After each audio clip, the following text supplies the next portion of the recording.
A service of KIBMradio.com, the Internet's home for an all old-time radio.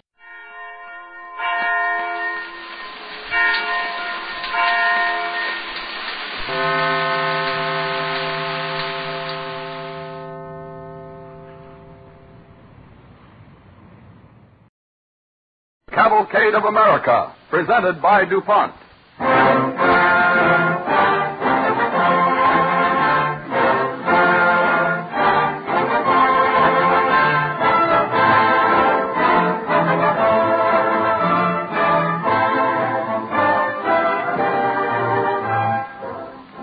The story that will be dramatized this evening on the Cavalcade of America, presented by DuPont, is the story of the Christmas seal.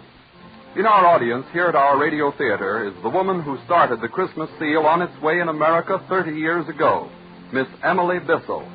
We are happy to have her with us, and we would like to have you meet her at the end of our program.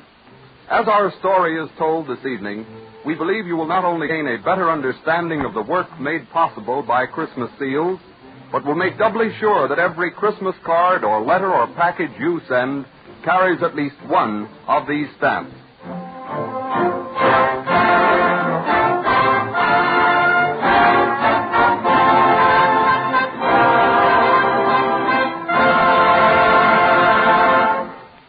As our overture, Don Voorhees and the DuPont Cavalcade Orchestra bring us a selection of Cole Porter's music from the new motion picture, Born to Dance.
This evening, the Cavalcade of America brings you the story of a devoted Red Cross worker, her idea for Christmas seals, and the growth of a magnificent campaign for the better health of this country.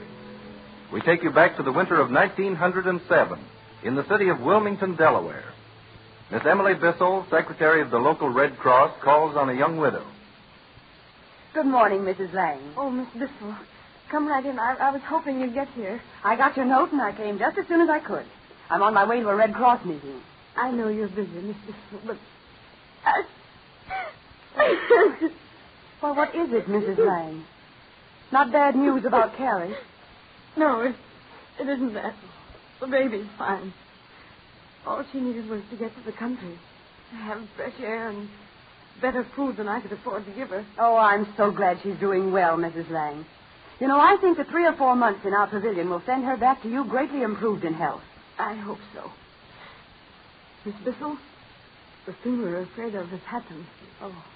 The doctor said yesterday that Johnny has one lung affected, too. Oh, Mrs. Lang, I'm so sorry. Poor brave little Johnny. All day yesterday, I tried to realize it.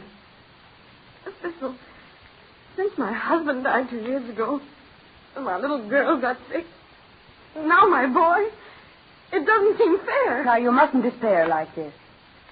After all, we were afraid of it. We didn't get Carrie away from this house yet soon enough. But he was always so strong. I never thought that he could... Well, we'll get Johnny out to the pavilion right away.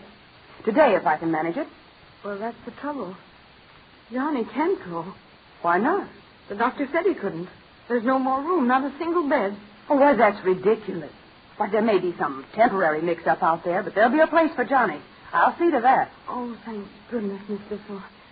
I was sure you'd help me. Why, that pavilion was started just to help poor people with lung trouble, Mrs. Lang. And it's going to cure Johnny, I know. Now, I'll go right down and see Dr. Wales. Mom! Oh, Mom! There he is now. Oh, Johnny. Oh, hello, Miss Bissell. I didn't know you were here. Come here to me a minute, Johnny. He shouldn't be up, but it's so hard to keep him put. Miss Bissell, do you know what the doctor told me? He said I'm sick in my chest like Sister was. Yes, I know, dear. And you'll have to learn to be quiet for a while. That's hard for little boy, isn't it? Well, it'd be easier if I could go out where my sister is. And that's just where you're going. Well, I'd better get started for Dr. Wales' office right now. Goodbye, Johnny. You'll get back into bed now. I will. I'll be waiting for you, Miss Bissell. All right. Goodbye, Mrs. Lang. I'll hurry back. Goodbye, Miss Bissell. Thank you so much.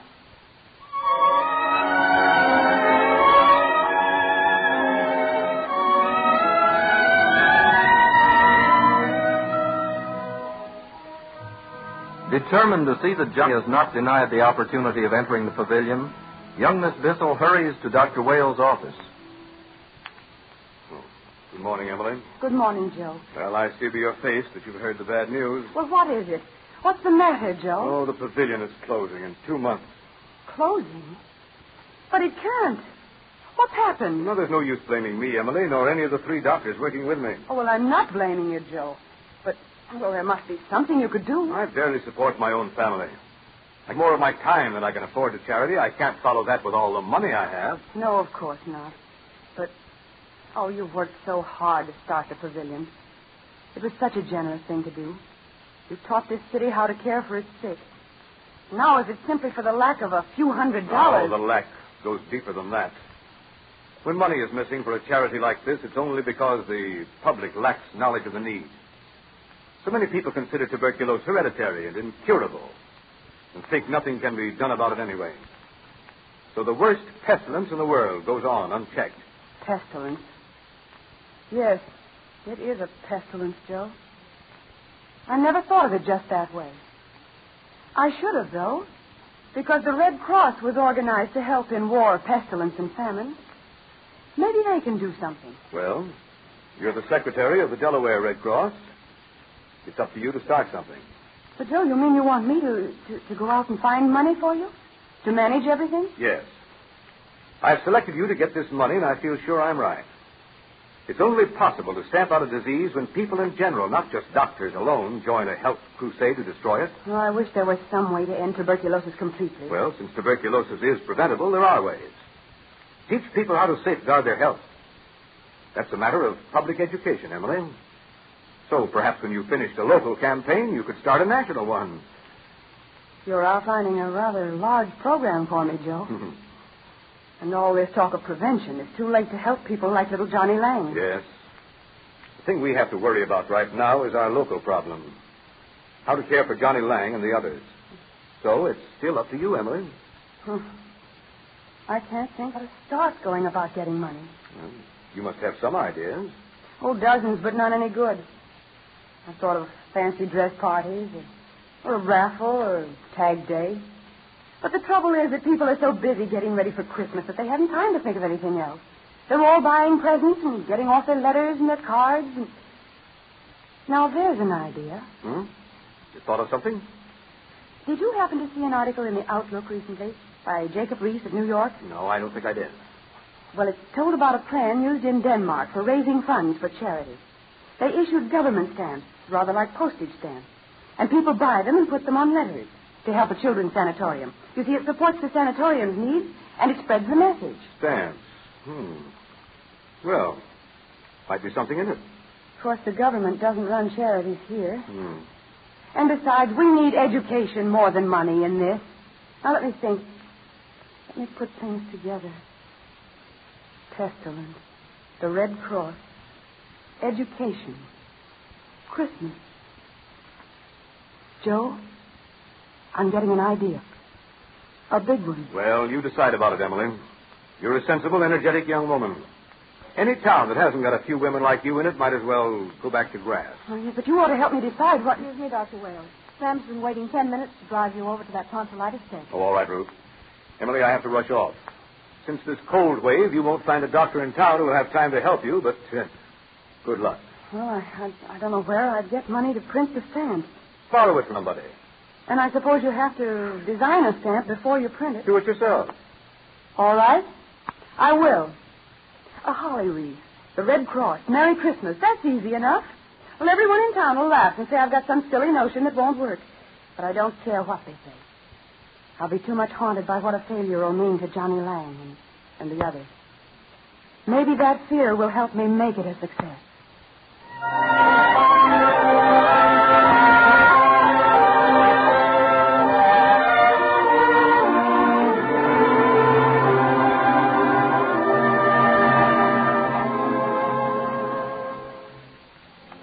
With the financial backing of two kindly friends, which amounted to only $40 and was never called on, Miss Emily Bissell designed a stamp and found a printer who would wait for his money.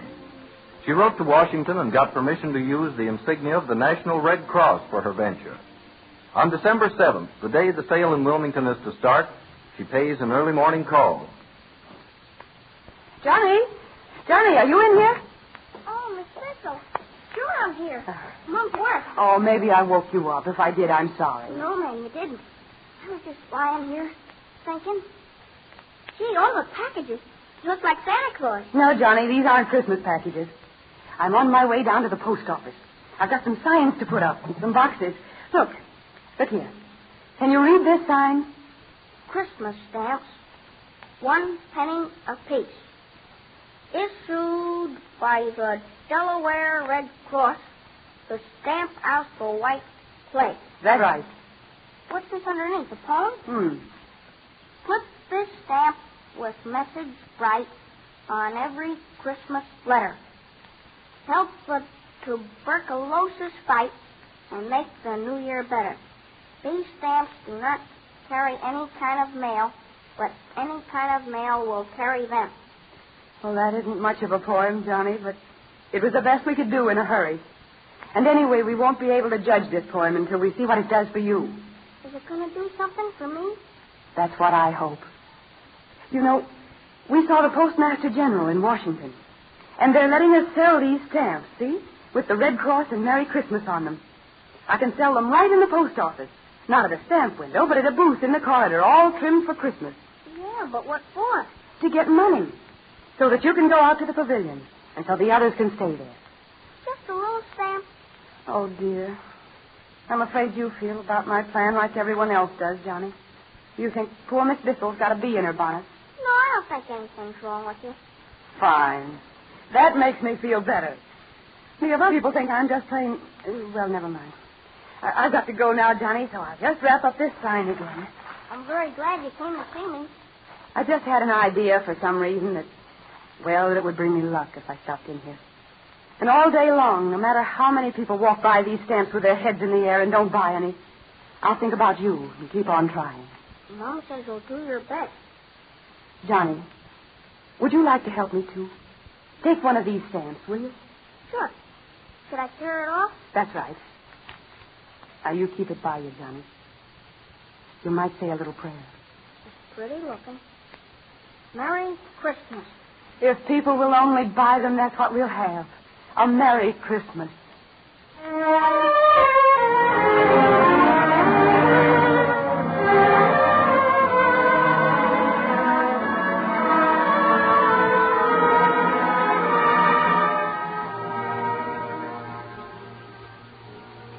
Emily Bissell quickly found that she was trying to sell stamps to a public unprepared to understand them. But the newspapers were her best helpers. All the Delaware papers played up the stamps. Soon after the sale starts, she goes to Philadelphia and talks there to the Sunday editor of a paper that has interested itself in health campaigns. I'm sorry I can't use your story on the stamps in our Sunday section, Miss Bissell. But this isn't exactly the season of the year that people want to be depressed. There's no connection between a terrible disease like tuberculosis and a great holiday like Christmas. Oh, but there is. There is a real connection. Well, when people are filled with goodwill, they want to pass it on. I'm certain I'm right about that. Well, even if you are, this stamp idea is a little unusual. You don't have to explain. You think it's silly. Well, perhaps it'll work. I don't want to criticize. It won't work, and we have plenty of newspaper space. One of my business friends loaned me 2 men to prepare news material. And both of them say we must get more publicity if we can, or we can't sell enough stamps. And I don't think our interest in ending disease is quite the same, Miss Bissell. You're working for a local charity. We're interested in a national campaign. Yes, but these stamps could be used anywhere. Don't you see? I'm afraid I don't. Well, then I haven't explained it clearly. I'm not discouraged, though. You see, we're selling stamps at home. But the stamp is bigger than that. Perhaps the lives of so many people, some of them little children, depend on this. The stamp is a symbol, the banner of a great battle against death. I wish I could do something. I'm sorry. Well, I know you're anxious to get back to your work. Thank you for seeing me anyway. Thank you for coming in. Goodbye. Good day. Can I do something for you, lady? Oh, that office door says Mr. Hodges. Isn't he the one who writes The Optimist? Sure. It's a good column, too. Yes, I always read it. I'm an optimist myself. I'd like to talk to Mr. Hodges. Oh, that's easy. Mr. Hodges likes to meet people who read his column. Hey, just a minute, please. Hey, Mr. Hodges. Hello, Danny. Lady out here in the hall to see you. Why keep her in the hall? Show her in. All right. Come right in, ma'am. Mr. Hodges ain't busy. Well, oh, dear, I suppose I may as well. How do you do, Mr. Hodges? Well, please come in, Miss. Danny didn't give me your name. I'm Emily Bissell of Wilmington, but I won't take up your time. I happened to mention to the office boy that I liked your column so much, and I wanted to meet you. Well, don't go away. Sit down. Any writer likes to talk with his readers, you know. I'm a rather low-spirited public right now. I've just been asking a favor of your Sunday editor. Oh, and didn't he give it to you? No. Well, perhaps I could help you some way, Miss Bissell. Mr. Hodges, did you ever have an idea that you were certain was perfectly wonderful and then find out that most people couldn't see it? Well, maybe you haven't taken your idea around to enough people yet. Is it something you're writing? Oh, no. No, it's a selling plan for a charity campaign. Would you like to read the outline I've written up about it? Well, thank you. I was afraid I'd get tongue-tied with the Sunday editor, so I put my chief arguments on paper. But I used them all and still... A campaign against tuberculosis, huh? Yeah, this paper's very much interested in that. I know. That's why I made the trip up here to Philadelphia. You see, the campaign in Delaware is going well. Club women and the schools and the press are helping. But I thought that if an influential paper was already interested in the subject, we could go far. Isn't my idea bigger than Delaware or Philadelphia? It's the new tuberculosis Christmas seal stamp. Stamp? Could I see the stamp you've designed? Yes, I've got some in my purse. There. Thanks.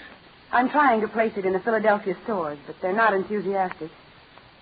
If I could just find one person who would agree with me on the possibilities of selling seals, I'd feel better. You want to find just one person who believes in Christmas stamps? Well, you found him. Pardon me a second. Danny. What is it, Mr. Hodges? Go tell the editor I've got to see him right away. What shall I Oh, well, tell I you? saw the editor, Mr. Hodges. You saw the Sunday editor. Now you'll see the managing editor. You see, Miss Bissell, we've been hunting for months for a way to dramatize the fight against tuberculosis. And we knew that when we found it, it would be some perfectly simple thing that we'd wonder, why didn't we think of that a year ago? Well, you found it. How many stamps have you got with you? Why, about 10. Well, we'll want 50,000 for Philadelphia. 50,000? But that's all we had printed. Then you'll have to print some more. Hurry back to Wilmington. Telephone me tonight. Oh, I will. Why, what grand news this is going to be for the people back home. And for Johnny Lang and the others. It's all the Christmas present they'll need. Say, Mr. Hodges, the boss says, what's it all about? He's kind of busy. Tell him to put everything aside. We found a way to help stand out tuberculosis.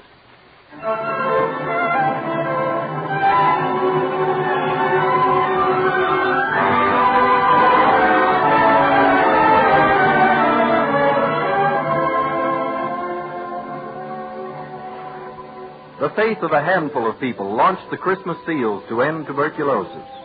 The first year's sales totaled $3,000. The next year leaped to $135,000. The sale of Christmas seals over the 29 years the campaign has been going on has amounted to $83 million. And the educational results? Tuberculosis has dropped from the first cause of death in this country to the seventh. In every city, there are scores of men and women who have Christmas seals to thank for their present happiness. This year, on a street in Wilmington... Oh, just a minute, driver. I think I see someone I know going down the street. You better get in the cab right now, mister. I haven't much time to catch your train. Why, it is she. You wait here just a minute. Okay. Hey, ma'am. I beg your pardon. Aren't you Miss Bissell? Yes, I am. Perhaps I ought to know you, but... Oh, just look hard for a minute. Of course, I had put on about 3 feet and over 100 pounds, but... Why, Johnny Lang. Why, it must be 30 years since I've seen you. You don't look any more like little Johnny Lang. I should think not. I'm as fit as a fiddle. Say, meeting you is great luck. I'm only in Wilmington for a day. Came east on a business trip. Well, tell me, how did your family make out in California? We've been fine. Mother's pretty well along now, you know, and Carrie's teaching school up in Seattle. And me, I've got a wife and 3 kids. Just an old married man. Oh, John, I'm so glad to hear it. Remember the day you came in to see me on the way to your first Christmas seal sale? Oh, do I remember? I was never so thrilled in all my life. And you gave me the first seal for luck. And if you ask me, John, it was lucky. It was lucky for me, all right. Every time I see a Christmas seal sale, I remember that it's going to be lucky for some other fellow. Why, I'll bet you're on your way now to the nearest stand to ask how the sales are coming on. Well, as a matter of fact, John, I am. We hope for a good year. You know, John Lang, you ought to buy some seals. No, you can't catch me there. I got them in my pocket someplace. Oh, that's fine. Honestly, Miss Bissell, I don't know how to express the thanks I owe you personally and the other people who helped me. The people you're indebted to were the people who bought seals that first year, John. And we'll never know who they were. Well, to them and to you and to everyone who helped, thanks. You better hurry, sir. Better hurry. There's my taxi driver. Reminded me I have to catch a train if I want to spend Christmas with my family. Oh, well, you run on, John. Don't let me keep you. And give my love to your family. Thanks. And Merry Christmas. Merry Christmas. And good luck to your Christmas seals.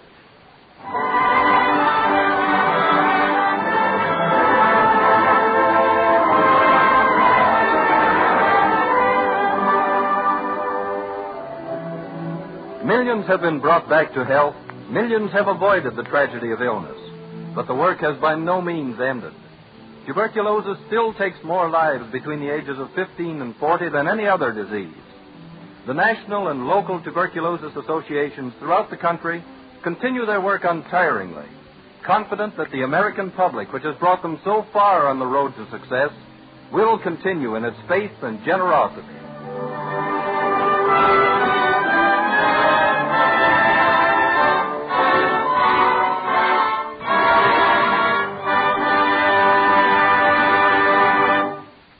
And now it gives me great pleasure to introduce the lady that made all these things possible, the organizer of Christmas seals as an increasing force for combating tuberculosis in America, Miss Emily Bissell.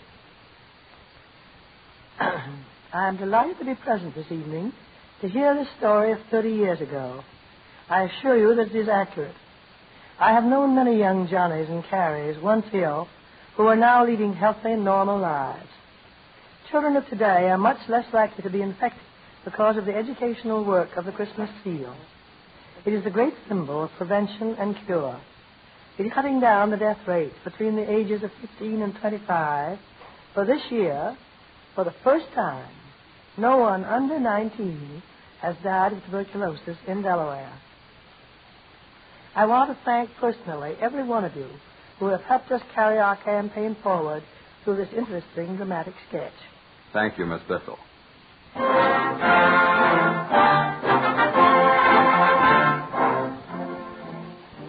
This evening we salute those marchers in the Cavalcade of America whose work makes life healthier and thus happier for all. Any effort to save lives and guard the public health concerns everyone. Let us therefore review the advances that have been made. A baby boy born in 1850 could expect to live on the average about 38 years. Today's child can look forward to a lifespan of 60 years or more. How has this been done? One of the factors in lengthening our average span of life has been the remarkable forward strides of medical and surgical science. Another has been the achievements of chemical research in producing new and better medicines and other products that serve the medical profession. Doctors say that tuberculosis, for instance, can be cured in virtually every case if treated early. One reason the death rate from tuberculosis used to be so high was that doctors, with the methods of diagnosis then known, had difficulty in detecting its presence in time. The discovery of X-ray gave the medical profession an important new tool to aid in diagnosing tuberculosis and other respiratory diseases. By taking X-ray pictures of the lungs, doctors can detect the presence of tuberculosis in its various stages. DuPont research has contributed to this forward step by perfecting X-ray film that enables doctors to get clearer pictures of the human anatomy than ever before. Another important aid to physicians in diagnosing trouble is the group of products known as biological stains. These fluorine compounds, when applied to samples of body tissue and the like, make it possible to see, by means of the microscope, tiny organisms such as streptococci that otherwise would not be visible. These stains thus enable doctors to diagnose a variety of diseases in time to check further ravages. Once we were dependent upon Europe for almost all the biological stains we needed, and when the supply was cut off during the war, our physicians and hospitals faced a grave situation. Today, DuPont supplies a variety of dyes for these important diagnostic aids. The DuPont company also makes chemical ingredients for many of these products that aid in the conquest of disease. Its contributions to the protection of human health give deep and lasting meaning to the DuPont phrase, better things for better living through chemistry.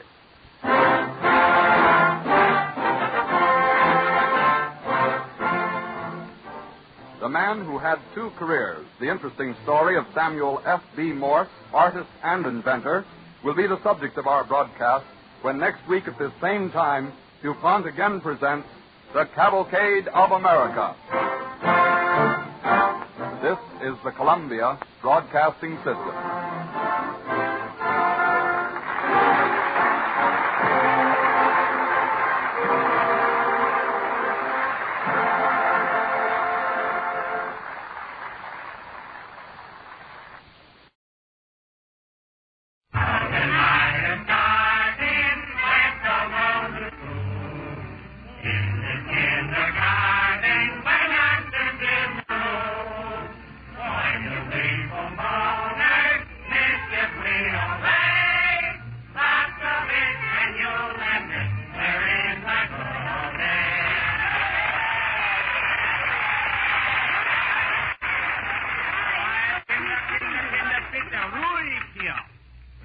getting close to Christmas now. I know you kids is just dying to recite your lesson. Oh, yeah? Well, maybe not. So we'll compromise by having a little music first. Is that all right? Oh, yeah. That's a different kind of oh, yeah. Now, what music should we musicate? Well, let's sing a song about Santa Claus. Oh, go on. I don't believe in Santa Claus. I'm surprised at you, Cornelius. Of course there is a Santa Claus. Who said there ain't no Santa Claus? Who told a great big lie? Why, I saw him last night, buckling up tight with his reindeer, ready to fly. Who said there ain't no Santa Claus? He can't be very bright. Why, who else could go to a chimney flue and come out so nice and white? You bet your life. Doesn't he bring us everything? Toys for you and me? Yes. That jingle and jangle and tingle and spangle and dingle and dangle on the Christmas tree? They're pretty, too. Who said there ain't no Santa Claus was telling a lie. Sure. Because on Christmas Day you will wake up and say there is a Santa Claus. That's a little right, Well, I just came back from a lovely trip along the Milky Way. I stopped off at the North Pole to spend the holiday. Did you have a nice time? So I called on dear old Santa Claus to see what I could see. What did you see? And he took me to his workshop, and he told his plans to me. Oh. He said, you better watch out. You better not cry. Better not pout, and I'm telling you why. Santa Claus is coming to town. That's right, children. He's making a list and checking it twice. Going to find out who's naughty and nice. Santa Claus is coming to town. Jawohl, und ist es doch. He sees you when you're sleeping. Hey, I'm dying. He knows when you're awake. You think so? He knows if you've been bad or good, so be good for goodness sake. I'll be good. You better watch out. Better not cry. Better not pout. I'm telling you why. Santa Claus is coming to town. Jawohl. And old Santa Claus told me to find out what you children want for Christmas. Now, Cornelius, will you tell us, please, what you want? Sure, why not?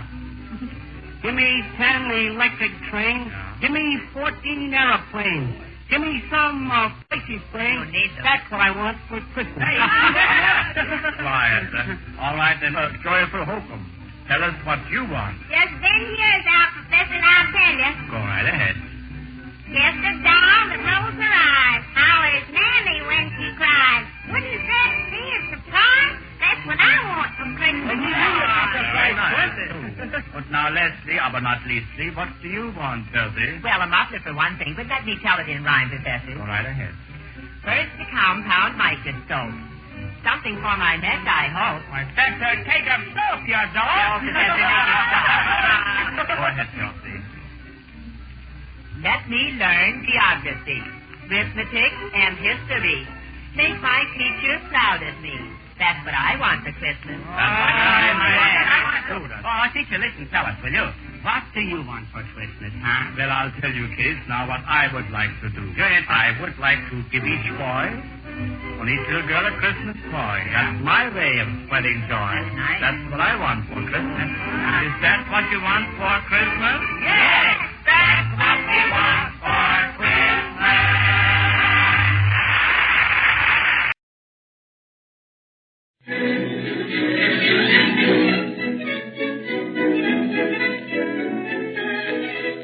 The Travels of Mary Ward.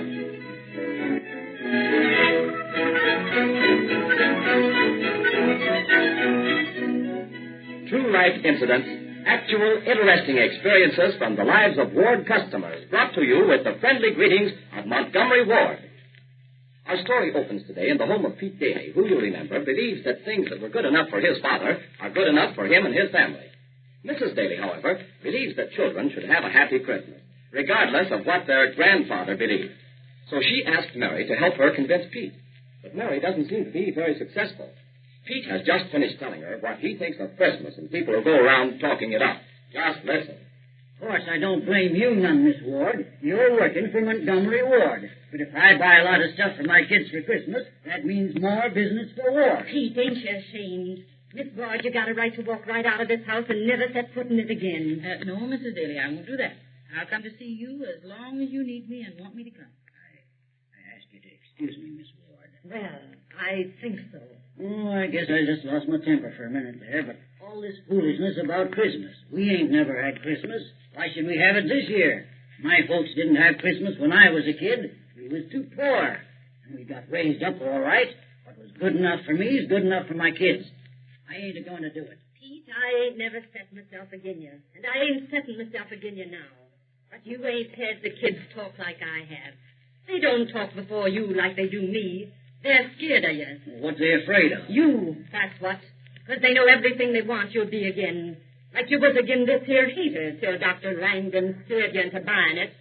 Now you say yourself it's like summer in here all the time. And nobody's satisfied any more than you do. Sure. Gotta have heat. Cheaper than doctor's bills. But buying toys and knickknacks. Stuff that ain't no good. Just throwing money away, that's what it is. Ain't throwing money away if it makes kids happy and makes them love their home and gives them something happy to think about after a while when they're big. They don't hang on to you when we go into town like they do to me. Looking in the store windows, pointing and whispering. You ain't seen 'em how they look when other kids tells them about what they got for Christmas and what Santa Claus brung 'em. Our kids is too big to believe in Santa Claus. The two little ones ain't. The baby. She asked me yesterday. Auntie, was he coming to our house like he did to other people's houses? What'd you tell her? Nothing. I went out. I couldn't talk. What could I tell her? I was thinking about what I went through with the others when they was her age. They hear the other kids talk. Why can't our kids hold up their heads like the rest? Hold up their heads? What you talking about, Emmy? Ain't I got the best farm in this country? Of course you have. That's just it. Your kids has got to stand up under folks knowing their fathers too mean and too stingy to give them Christmas. Look here. There can't be no woman living talk to me like that. Don't, Mr. Daly. Let him. What do I care? I ain't never turned on you before, Pete Daly. You know I ain't. I've lived with you when you was poor. I've bore your kids, some of them without even a doctor. That was before your pa died and left you this farm. You never earned it. Not a penny of it. He gave it to you.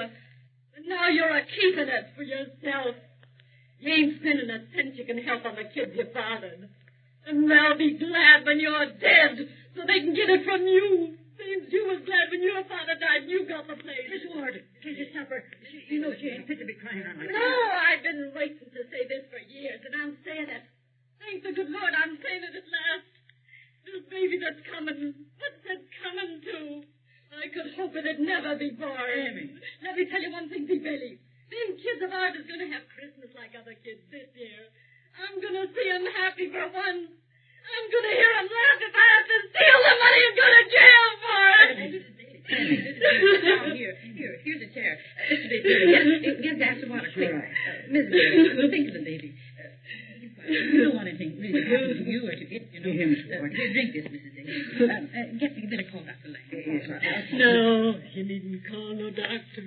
The woman that's gone through what I've gone through the last 20 years and leaves her that kind of fever stuff. I'll just lay down up there and miss. Go back out and pray. No, Mr. Daly, I'll take care of it. Come in, darling. What's the matter with Mom? Mother's tired. She's resting. Let's go out in the kitchen, you and I, and I'll tell you the story. About Santa Claus? Yes. I've heard about Santa Claus. Emmy, can you hear me? Yes, I can hear you, Pete. Emmy, I ain't used to Santa, but... Never mind, Pete. It don't do no good. I said things to you just now that maybe I shouldn't have said, you being my husband. It all don't do no good. Maybe it will, Emmy. I never knowed you felt like this, so hard and bitter towards me. No, you didn't know. I guess I was just like the kids, scared. You don't have to be scared of me. No, Emmy. Even of the kids neither. I don't want you to be. I guess I just growed up hard like. I never had money to spend when I was like them. And I couldn't see no use, I guess, them having it. But when I seen you keel over just now, and I thought, what if all them little I fellas... ain't gonna die, Pete.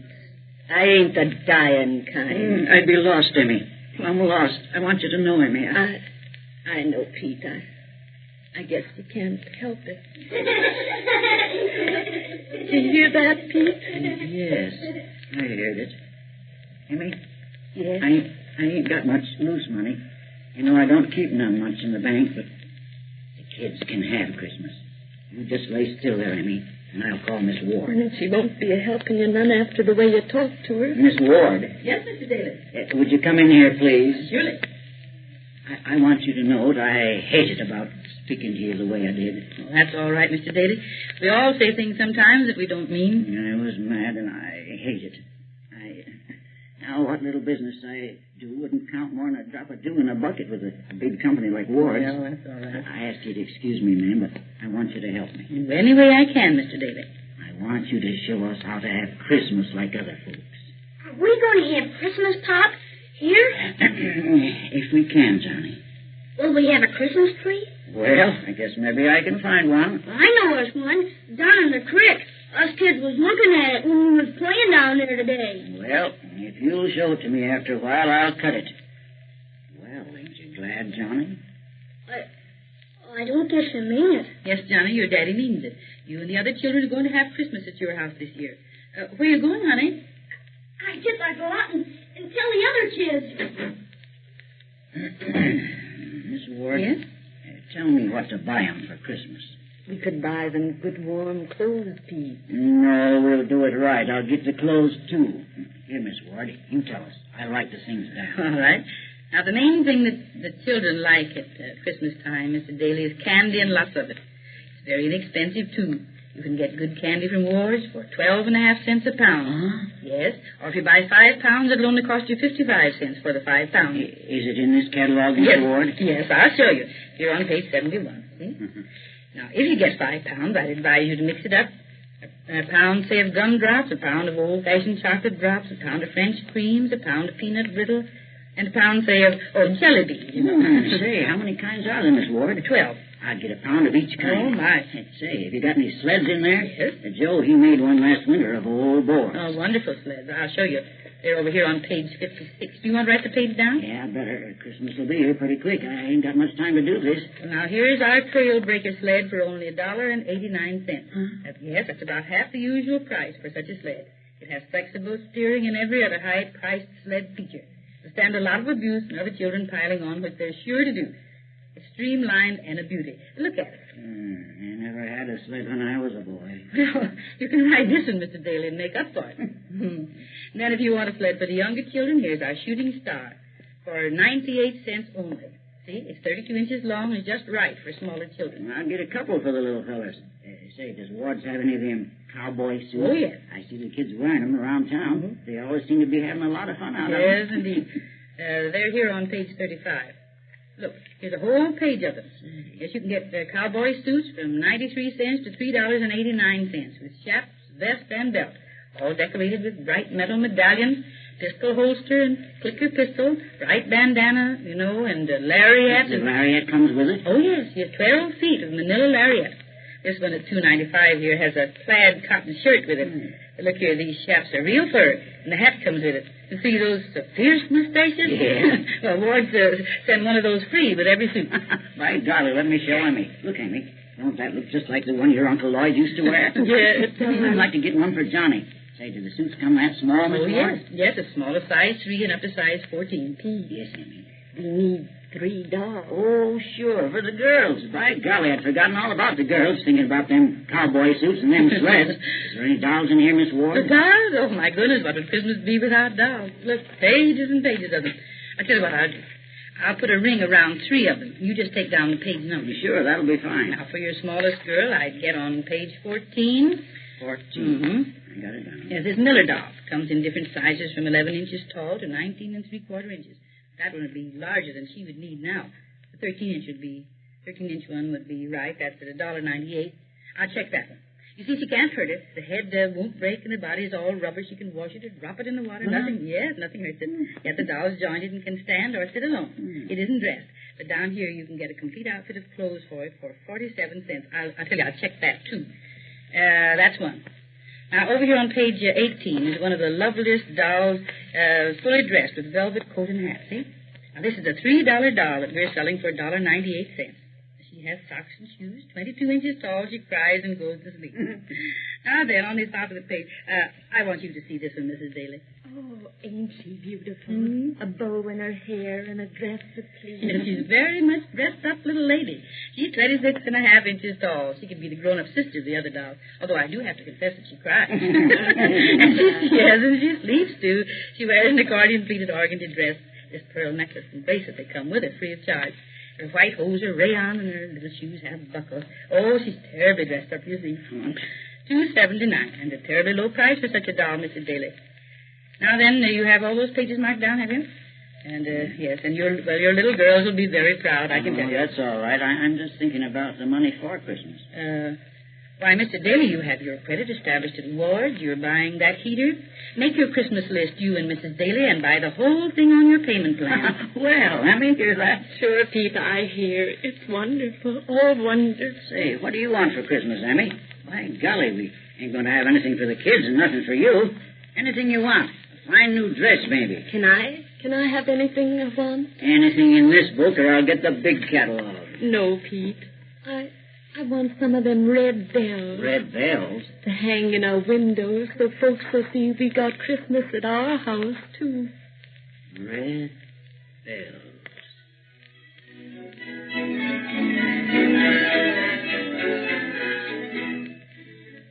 And the spirit of Christmas is going to make this home a happier place for every member of the Daly family.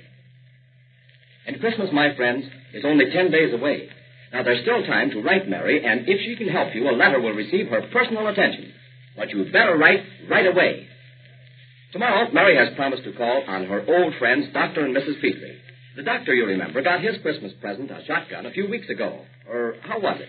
Well, anyway, we'll find out tomorrow when at the same time, Mary returns for another neighborly visit. Be sure to tune in.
Of Mary Ward.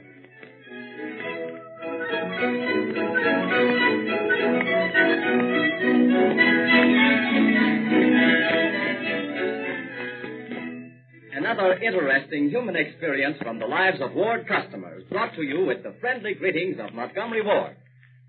Today we join Mary in the home of Dr. and Mrs. Petrie, who have decided, in order to make Christmas happier for their children, Corinne and Ralph, not to give each other anything.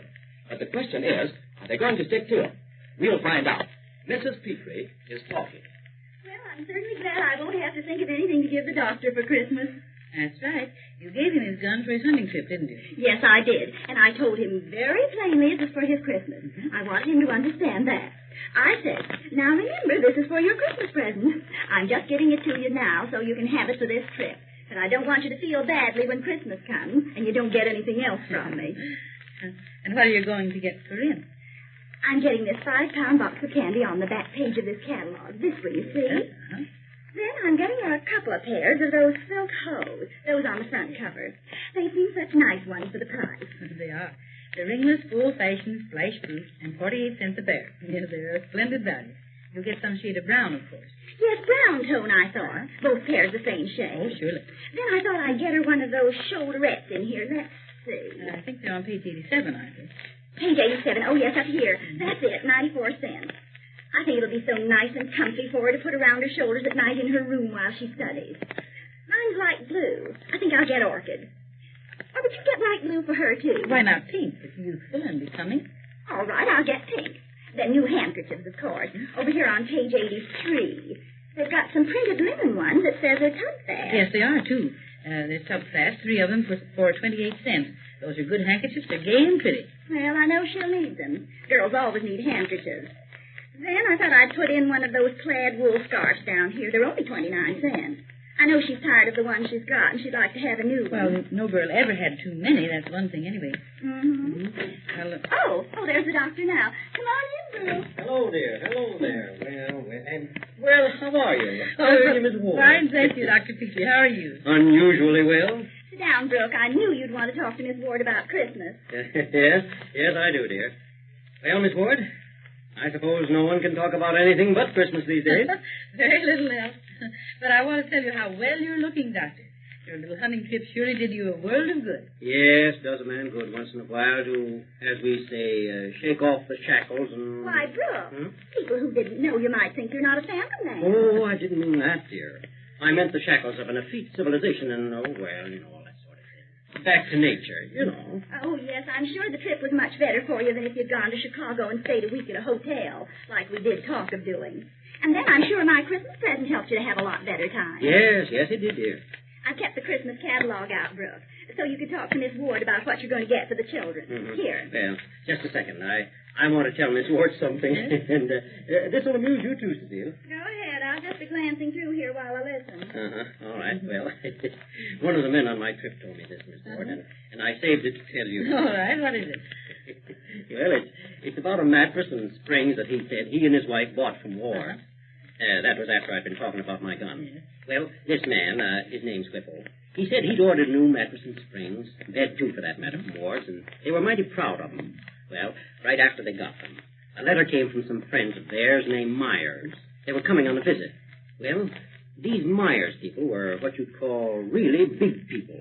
Whipple said their combined weight was over 500 pounds. Mercy. 500 pounds, think of that. So Whipple and his wife talked it over and said that if ever there was a time to prove Ward's claims for their springs and mattresses, that was it. I should say so. And then, well, the Myers came. And that night they sat around and talked till they all got sleepy. And then he and his wife told their company that they had a real treat for them. There was a brand new bed with new mattresses and springs in the spare room, and the guests were to be the first ones to try it, and right there the argument started. What was the matter? Well, it seems the Myers never slept in an ordinary bed, even in their own home. Oh. They said they'd had embarrassing experiences when they'd broken friends' beds down until they finally just gave up sleeping in beds when they went visiting. And, of course, at home they had a specially constructed bed for their own use, made up just for themselves, you see. But when they went visiting, they made it a point to sleep on the floor. What happened? Well, sir, Whipple said they were stumped. He and his wife. Then his wife happened to think about Ward's guarantee. And when she explained this to Mr. and Mrs. Myers, they said, well, if the Whipples didn't stand to lose anything by it, they'd try the bed. Well, and did they? Yes. Well, what happened then? Whipple said he and his wife were awake nearly all night listening for the crash. And it didn't come?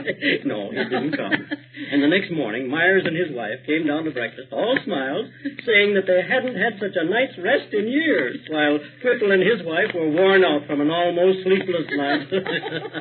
Jokes is on them, I think, then. That was very funny. Wasn't that amusing, Cecile? You remember, I told you about Whipple when I first came home. A fine chap. Cecile. Huh? Yes, dear, that was really too bad. Oh, she never heard it. You know, Brooke, if I was going to get you another Christmas present, here are the nicest shirts in here, only 94 cents each. Thin price from broadcloth. I do think, Miss Ward, of all people, a doctor should always be neat and fresh-looking. His linen, I mean. Yes. Don't you? Oh, yes.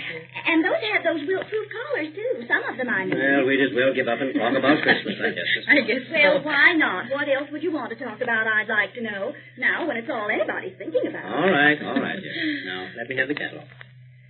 Now, Cecile, what do you want? Oh, nothing for me. No, indeed. We'll put every cent we have to spend on the children. All right, then, Miss Ward, you suggest something that a man can give his young lady daughter for Christmas, will you? Well, I'll see if I can. Has she a typewriter? Yes, I got her that when she first started. Oh, yes, well, then what about a nice robe and slippers? No, I have a feeling I want something that she can say, my dad sent me this, you know. It's funny how we get kind of sentimental about this type of thing. Brooke, you don't mind not getting anything more for Christmas, do you? Oh, of course not, dear. Suggest something else, Miss Ward. Well, now, let's see. Jewelry makes a nice gift from a father to his daughter. Has she a wristwatch? A wristwatch? Yes. Well, why didn't I think of that myself, huh? Where's Ward's catalog, Cecile? Oh, but, Doctor, we have our spatial values right in this Christmas catalog. Yes? Turn over there to pages 72 and 73. 72, 73. Where? There, see? 2 pages of them. Well, by George. I didn't see these. Delivers, too. $29.75. Well, $29.75. I don't believe I can spend quite that much, Miss Ward. She hasn't a watch, you say. Now, I mean. No. I just wanted to be sure. You see, it says up here there's a $5 trade-in allowance on your old watch on these boulevars. Well, unfortunately, she hasn't. Well, here are other mates. Here's Waltham. There's no discounting the Waltham watch, you know. No, that's right. Good watch. $12.95 and $18.50. Well, now, those are equally good timekeepers, Doctor. And you're saving about 40% over the usual price in either case. But right now, fashion says the small round watch of yellow gold is tops. And that's what this one is here at $18.50 with gold link bracelet. It's a better movement. That's what makes the $5 difference. And it's the very newest thing.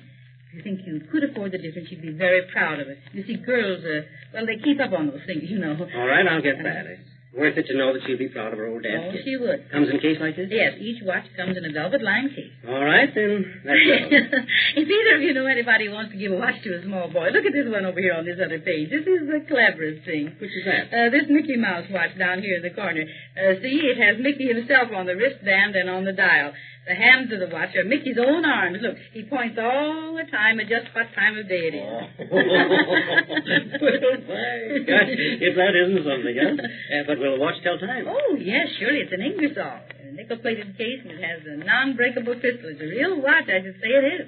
And you see, its price is only $2.69. Don't you think it's too young for Ralph? Well, possibly, I would say so, too. But say, I'd like to own a watch like that myself. And then every time I looked to see how much time I'd lost, I'd laugh instead of frown. Why, I think that'd add years to my life, huh? You go to the movies and see who laughs loudest at Mickey Mouse, the children or the grown-ups. I'm like you are, Doctor. I almost think I'll get one of those watches myself and wear it, just keep myself in a good humor. What are you going to give Ralph, then? Well, I know exactly what I'm going to give him. I had an inspiration last Sunday. Well, for goodness sake, you didn't say anything about it. No, I couldn't. I was too upset. What was it, Brooke? My microscope. I went into my study, and he'd been using it. Think of that. My slides, my needles, and my tweezers, all used and scattered all over the place. Well, why didn't you punish him, Brooke? He has to learn to let things like that alone. Well, I'll have to say that was my first impulse. Yes, sir, that's what I was going to do. But while I was cooling off, counting 10. Yes, counting 10. One, two, you do that. Yeah. Well, I picked up this catalog and glanced through it, and here on page 48, I got my inspiration. Where? Well, here, right here, dear. See? These microscopes? Oh. Yeah, I thought I'd buy him one of his own, and then he'd let mine alone. What do you think of that idea, Miss Ward? I think it's quite worthy of Angelo Patri. By the way, is that where your name came from? Patri, Petri? Does it ought to be from there, as you say? Maybe, but I don't claim kin. But, let's see. $4.89. Well, if for $4.89 I can keep that boy away from my microscope and make him happy besides, why... but wait a moment, Doctor. I shouldn't buy him that one if I were you. No? No. What's the matter with it? Why, there's absolutely nothing the matter with it. Everything's for it, not against it. But Ralph, after all, Ralph's only 10, isn't he? Just past 11. Well, this $1.89 microscope here is a dandy for a boy like Ralph. It seems to me. Yes, you think it'd be all right then, huh? Yes.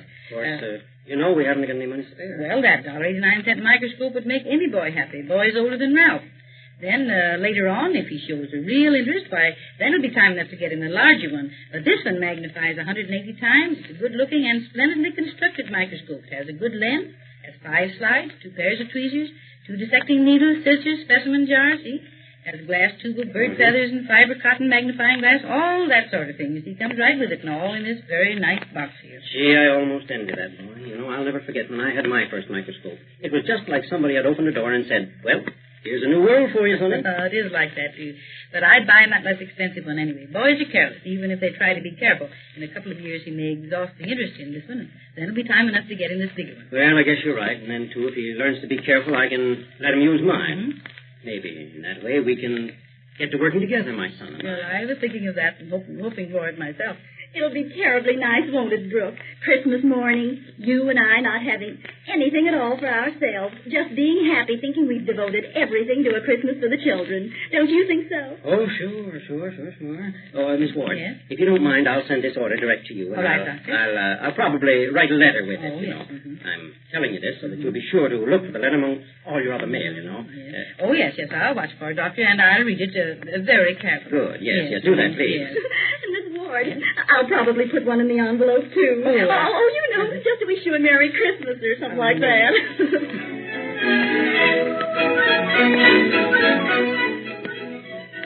Well. What's all this? Just what is going to be in those letters that the Dr. and Mrs. Petrie are going to write Mary? But maybe some of the rest of you would like to write Mary, too. Well, don't hesitate. She'd really be happy to hear from you. Send your Christmas orders to Ward's. That is, if you are interested in buying the most for the least. Tomorrow Mary meets, who do you think? Punch and Judy. Say, what mother doesn't remember these characters out of her childhood? But this Punch and Judy happen to be the Miles twins. And what twins? Be sure to tune in again at the same time for another friendly visit with Mary, the neighborly representative of Montgomery Ward.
Columbia Workshop.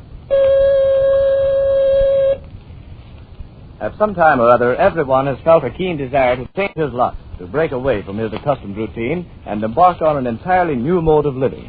For the purpose of our story, we assume that this same urge is felt by characters who are purely fictitious, and that the immortals of literature, who exist only between the well-worn covers of books, yearn for release from monotony, even as you and I. In the fantasy we're about to present, the feelings expressed by the people you meet are their own, and not inspired by the authors who created them. Having escaped through Copyright Lane into the limitless expanse of the public domain, they seek to assert themselves as independent entities. We present the Messrs. Tony and Samuel Weller from the Pickwick Papers, Sarah Gamp and her mythical friend Mrs. Eris from Martin Chiselwit, Alice, the Duchess, the Mad Hatter, the Mock Turtle, the White Knight, and the Dormouse from the Alice books by Lewis Carroll.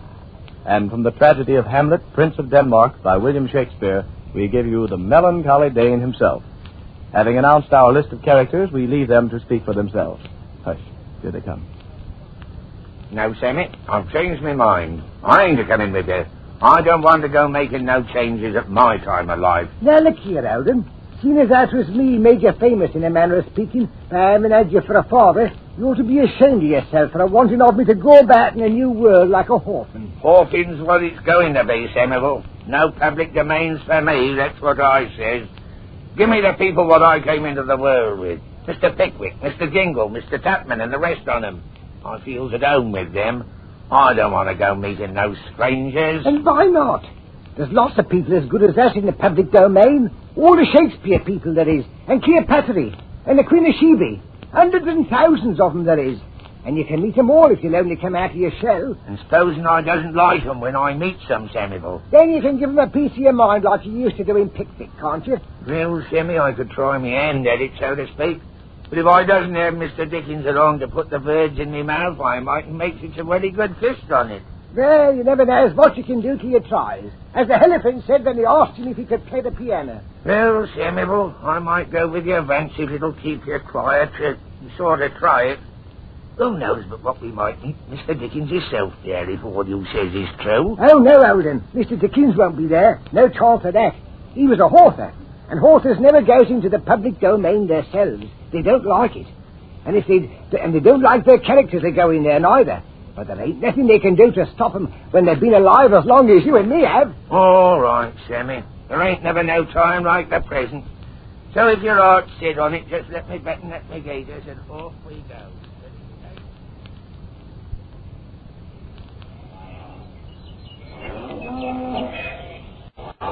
Then, Holden, what do you think of it? Think of what, Sammy? By this year's public domain. Oh, I don't see nothing wonderful about it. Looks like a bit of Sussex to me down Clayton way.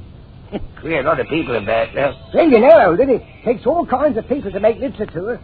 You mustn't forget there's you and me that's from literature. Yes, we are, Sammy. And maybe as how we ought to have stayed there. Tell me, Sammy, is we likely to meet any bidders? Yeah, just as like as not, Holden. You know, there's a lot of them in literature, fact and fiction. All the bidders as I ever knowed was matters of friction, Samuel. And none of them knowed what a fact was. Bidders. Oh, Samuel, protect me from the bidders. You'll have to learn to protect yourself, Holden. And you better be pretty quick about it, too, because you're going to meet lots on them there. Why, here's one a-coming now. Good morning, Mrs. Gamp. Oh, and isn't that there nice, Sammy Weller? Oh, and your poor dear Pa, too.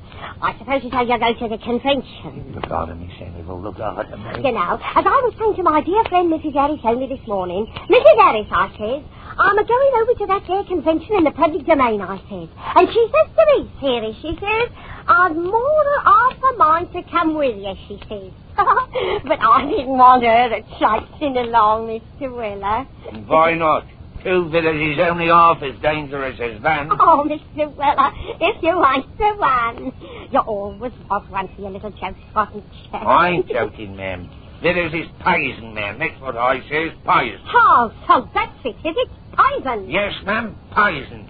And speaking of poison, how did you happen to become a bidder, ma'am? Oh, dare you imbibing old vomit. Why, Now then, what's this here? What is it? What's the matter, Holden? Can't I leave you alone with a lady for half a minute? But you must go getting over all excited. Yeah, Mr. Sammy, I'm so glad you're here to protect me. But I ain't, ma'am. This old ragabone father of mine needs all the protection I got. But here comes a gentleman what looks like one of them knights of chivalry. He might protect you if he ain't got nothing better to do. Well, I never. If it ain't that dear, kind, good gentleman, Mr. Gallagher. Just in time to save a poor, weak woman what's being imposed on. You honor me too much, fair lady. Fair lady? Oh, Mr. Galahad. Oh, ain't you the one? Oh, but not that I haven't seen better days and always had me own horses. Until that there Mr. Dickens took advantage of me and put me in a box. I was about to say, madam, that you honor me too much in calling me Sir Galahad. That noble knight is many leagues away. Well, who are you then, a-coming along and raising up me hopes like that? Just like all the rest of the men, always imposing on a widow lady. I am but a poor white knight, offering my services to such as are in need of them. At the moment, I have under my protection this little gal, whom I found weeping beside a broken looking-glass. Ah, the poor little darling. And what's your name? What's the matter, lovey? Lost your tongue? Can't you say good morning to your dear old Auntie Sarah? Come on, ducky, shake hands, that's right. Oh, we're going to be great friends, ain't we, darling? Oh, you hurt me. I don't like you. We're not going to be friends. And I'm sure you're not my aunt. Please send her away, White Knight. Well, madam, that is, I... Well, why don't you do as the little missy asked you, Governor? Yeah, then, Holden, you better stay out of this here. Alice? Alice? Look, who's this funny old woman coming at us? Look at all of them funny people with her. Alice, where are you? Where are you? Oh, there you are, you naughty girl. Come along at once. We'll be late for the convention. It's the Duchess. Oh, I'm so glad she's come. Come along this instant. I've got to go and find the orders. Now, how do you think we can have a convention if you aren't there to pour tea? Oh, you'll break my heart.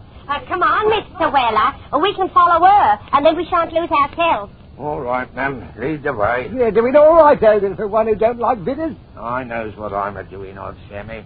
There's safety in numbers, me boy. There's safety in numbers. Now see what you've done.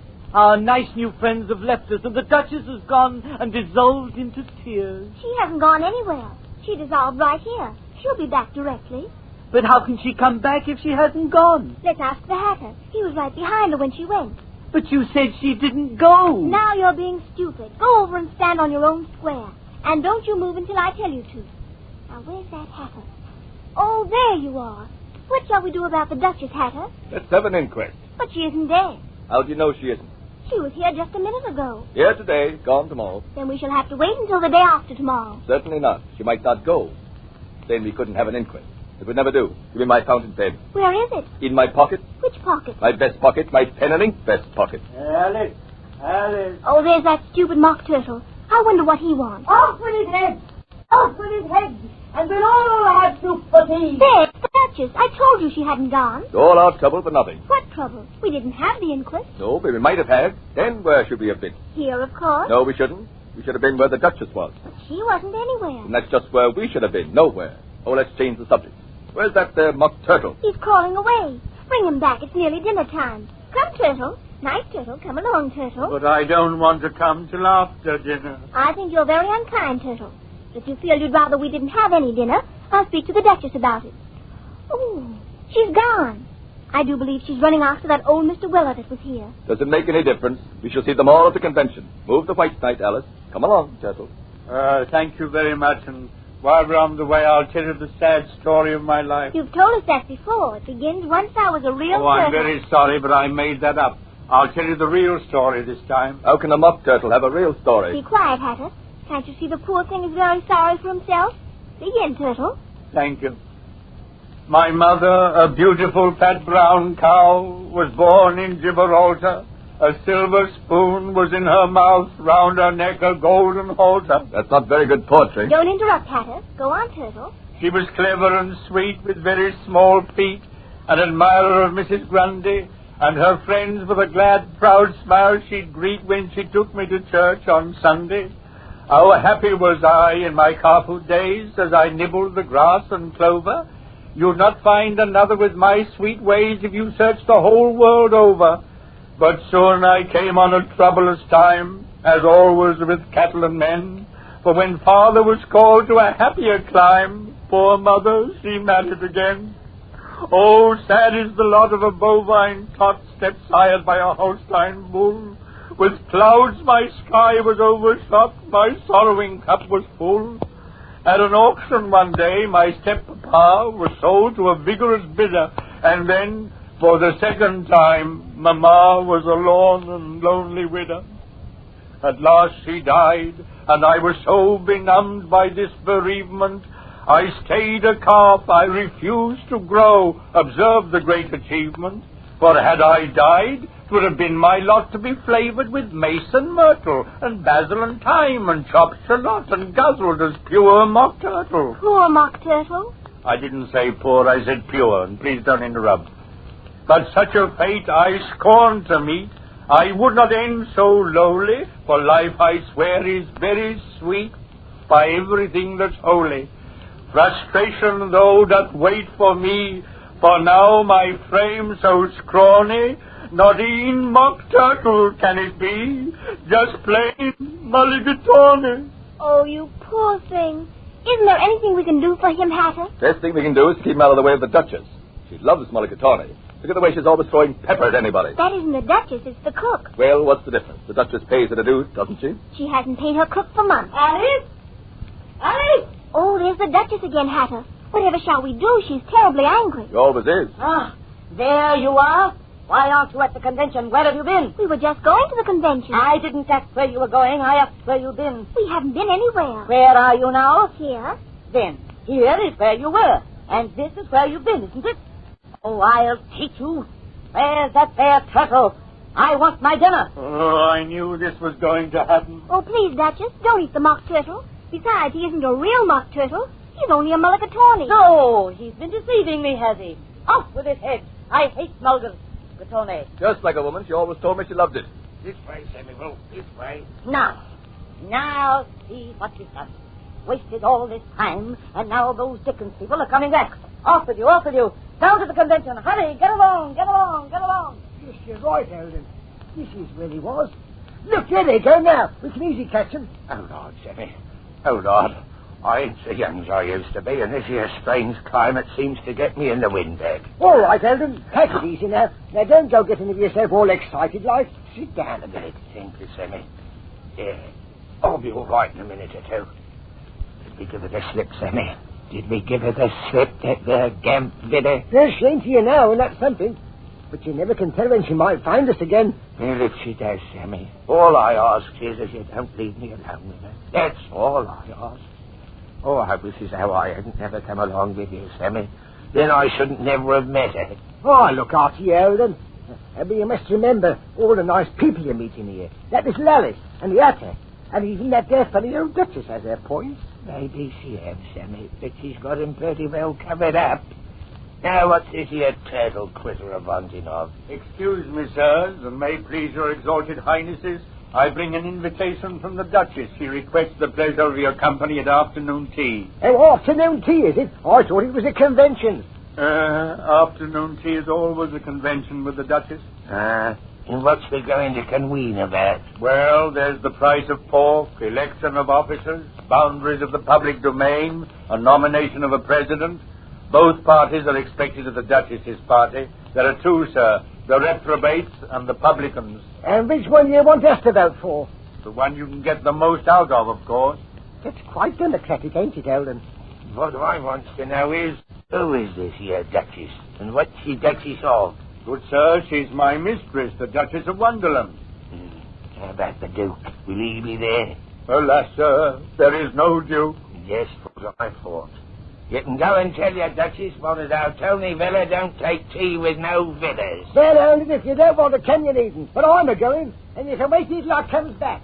And if you ask me, what I says is that our widders has more cause to be afraid of you than you has to be afraid of the vitters. So goodbye, Governor. I'll see you when it comes back, if I ever does come back. Of all the ingratitudinous weasels I ever did see, that's what comes of treating of them kind. Oh, Samuel, to think of you were going off and leaving me like this. Your pardon, sir. I trust I do not intrude. And if you does, what then? Then, sir, I shall continue on my way. I chanced to see that you were torn as by some grief, and so in decency did I stop to offer you such service as I may. And coming nicely, I'm sure. I beg your pardon for speaking kind of rough, but that there Sammy boy of mine has been and gone and left me here in parts I haven't never saw before. Name of Vella, sir. Tony Vella. And I, sir, am Hamlet, Prince of Denmark. Prince? Think of that. Hobnobbing with a blue black Tyler. Why, I just had an invitation to a tea party with the Duchess. Think of that. Indeed, sir. To that same party I am wending.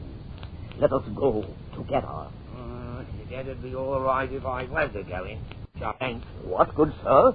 Not going to enjoy the delightful hospitality of her Grace, the Duchess? That's what I said. Bittering. Alas, these many years. Verser and verser. Bitters is poison, that's what poison. Good sir, thou placed upon a tender string. I see thou art a man of understanding, and I would seek thy aid. The help of such a me wouldn't be good to the likes of you. I prithee, lend thine ear. In days long past, when I was but a lad, a noxious villain, probing into matters which concerned him not, William Shakespeare by name, I upon me at the play. He thought not of the evil he did to me, and took me free of guile within his brain, and it turned me round, and let it spew me, coming forth into the world, the vaporing offspring of a mother indifferent to mistake. Sounds to me as if you was a wronging, Governor, to go a-defending of yourself like that. And that, good sir, is just the burden of my tale. For from that evil day, I've roamed the world, strutted and stalked on every stage, mouthed and dived in every tongue, including the Scandinavian, had been discussed and torn apart by all who paid their pittance to observe me in the Rehearsing. The melancholy day. Was Hamlet mad? Good sir, I pray you tell me in very truth, was Hamlet mad? So it's uncommon queer you should be a-carrying on like that, Mr. Hamlet. You know, I'm a victim myself. I thought perchance 'twas so. And to what rogue do you owe your plight? I wouldn't go so far as to say he was a rogue, Mr. Hamlet. Maybe he was a bit elegant, like. Sort of one of them there dreamers what brings us poor, helpless critters into the world without us thinking of the harm they're a-doing of us. Speak as a man of thought and reason, Sir Tony. Exactly, Mr. Hamlet. And I'm glad as how you recognise us as a gentleman when you sees me. Not as how I am, Sir Tony, as your Highness was good enough to call me, but what as how I might have been, Sir Tony, or even Lord Tony, if that there Charlie Dickens hadn't made up his mind as I was only fit to handle horses and run away from villas. Which brings us to the purpose of our visit to the Duchess. Hold on now, hold on. What purpose? What visit? I told you, Mr. Hamlet, I ain't a-going to visit no Duchess. That's why I'm a-sitting here alone. You can go by yourself, your Highness. No bitter Duchesses for me. Oh, what fools these mortals be. Your whole state of being hurts you, yet nothing will you do to change it. With what love, I spoke a line not mine by deed of gift. Well, your Highness, I don't see as how going to see where the Duchesses are going to help. Oh, it isn't only going to be tea. It's really a very important convention. A lot of influential literary characters will be there. We hope to get sufficient support to enable us to make a declaration of independence. The king, queen, the knave of hearts are coming. The knave is the postmaster general, and many of the court, from diamonds, clubs, and spades. We might get a full pack. And we could have a new deal. It might help a bit. But what's this here Duchess got to do with it? The Duchess is, of course, of the greatest importance in literature, particularly to the younger generation. I haven't never heard of it. Never heard of the Duchess of Wonderland? Come to think on it, it seems as I recollect Miss Trotwood telling young Master Copperfield about it one day. You know, Mr. Weller, the Duchess has never really liked herself. Don't wonder at that. But seeing as how you make such a point on it, I'll come. But look hard at me, your Highness. Don't let her go setting up a cap at me. I'm ready. Next day. 'Tis but a short distance. One can almost hear the chattering from here. See, the table spread upon the lawn beneath the...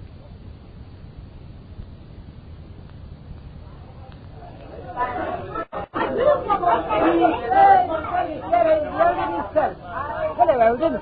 Who's your gloomy-looking friend? Samuel, I'm ashamed on you. This here's a poor, misunderstood gentleman from Denmark, named Hamlet. What's that? He's a prince.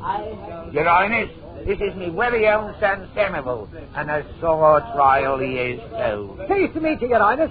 But you'd better go over and speak to the Duchess. Very touchy she is. Samuel! Samuel! Oh, there you are. Who are these people? Where are their invitations? Off with their heads. Yeah, that's a nice thing, ain't it? Silence. Who are you? Who's your friend? Why does he look so sad? Have you been drinking? Don't twiddle with your thumbs. Don't stand up. Don't sit down. Where are your tickets? Have you paid your tax? Speak when you're spoken to and don't answer back. Silence. Well, why don't you say something? May it please your grace. Silence. The meeting will now come to order. The secretary will call the roll. If you're here, don't bother to answer. If you're not here, raise your right hand. Proceed with the calling of the roll, Mr. Secretary of State. Alice, Tony Weller, Sam Weller, Duchess, Dormouse, White Knight, Mad Hatter, Hamlet, Napoleon, King of Hearts, Secretary of the Treasury, and all the rest. Everybody present, Mr. Chairman, except those who didn't come. The convention is now in session. The first item on the program is the collection of the carpet tax. We don't want no carpet tax. Then, stupid, how are you going to keep your rugs from sliding? Silence! We're going to open the meeting with the singing of a new campaign song written by the Hatter. But as there may be some late arrivals, we shall not call on the Hatter until a little later. In the meantime, we are fortunate in having with us a gentleman from Denmark who is going to tell us about the ancient memorial privileges of the Caucasian Aborigines. My lords and ladies and gentlemen, I have the honor to introduce Prince Hamlet of Denmark. May it please your grace. When I was a boy, I served a term... That's what he did, 6.19 Pentonville. Thank you. I'm sure we've all learned a great deal from this wonderful message. Ladies and gentlemen, the Mock Turtle will now propose a vote of confidence in Prince Hamlet. Order for the Mock Turtle. I proposes a vote of confidence in Prince Hamlet. What I wants to know is that there Mock Turtle a man or a woman? And if so, is he a winner? A vote of confidence is now before the meeting. All those not in favor shall have their heads chopped off. All those in favor say aye. Aye. The vote of confidence is passed obsequiously, unanimous, ubiquitously. What does that there mean? It's a new word of my own. It means with all due deference by everybody, everywhere, God save the Queen, rule Britannia, and thank you very much. Mr. Chairman! The White Knight! Order for the White Knight. Your Grace, my lords and ladies and gentlemen, there comes a tide in the affairs of man when he who waits for that which never was and never is to be must inevitably discover that the cave dwellers of Olympus are indisputably diminuendo furioso adagio lacrimoso, horrifico esperanto manantropo, zodiacate capricornum, multipar veniti, elapsus fungus. Ain't that the truth? Order! We are gathered here this afternoon to claim the inalienable right to live our simple lives as individuals, free and unhampered by the sickly sentiments and sloppy phrases assigned to us by the selfish interests of the unsolicited authors of our lives. Here, hooray and encore! If there are others here who will endorse my sentiments, and I'm sure there must be, we can, by asserting ourselves persistently and inflexibly, achieve our purpose of walking unmolested in the public domain, without fear of being suppressed by the tyrants who conceived us. For men may come and men may go, but we go on forever. Why don't you say something, Calvin? That's what I will.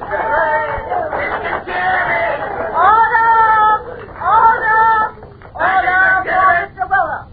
Ladies and gentlemen, what I want to know is, how long is you and me, the immortals of literature, are going to make ourselves ridiculous by a dropping of our G's and H's, cause them what made us was the ignorance, and they didn't know how a gentleman should talk. I'm proposing a restitution of how in the future we talk as we are doing of now, like educated people, and not make laughing stocks of ourselves forever, amen, and thanking you kindly one and all. Would anyone else like to address the meeting? Please, Judge. Silence for Mrs. Gamp. Mrs. Gamp. Coming as I does to the same family as them nice Mr. Weller, so to speak, when did I know the honourable hardships endured by a lady of quality such as me when she has to sit ignorant in her life society? And another thing, this is a matter of Pams and Stitch. And as I always been held up as an honourable example for putting of me lips to the bottle when I see Mrs. Toes. As a matter of fact, I swear, as though I never touches that drop unless I'm indisposed, which I'm sorry to say is somewhat frequent, suffering as I have from a weak-heart. I thank that there white knight with tears in my eyes for his noble sentiments. And as I was saying to my dear friend Mrs. Harris only this morning, Mrs. Harris, What do you mean, Mrs. Gamp? You know very well that there is never no such a person. And you say so much? What's the matter here? What are they doing, Lovey? Well, if it ain't the dear blessed soul herself come to help her, dear old Harriet supper. Mrs. Harris, there's all of them. Tea is ready. Come along. Everybody come to tea. Take your seats, everyone, and be quiet. Mr. Weller is going to sing our new campaign song, and I want you all to join in the chorus. Mr. Weller.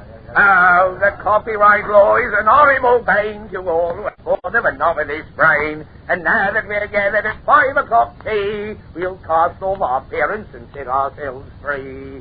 So, get on the button and run on their hands. Chase hold of the pudding and pepper the ale. Put authors and agents and lawyers in jail.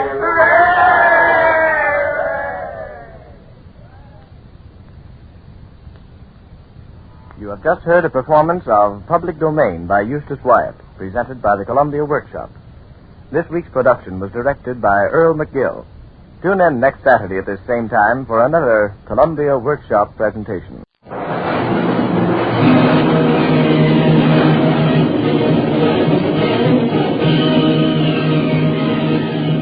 Presenting the adventures of Jungle Jim.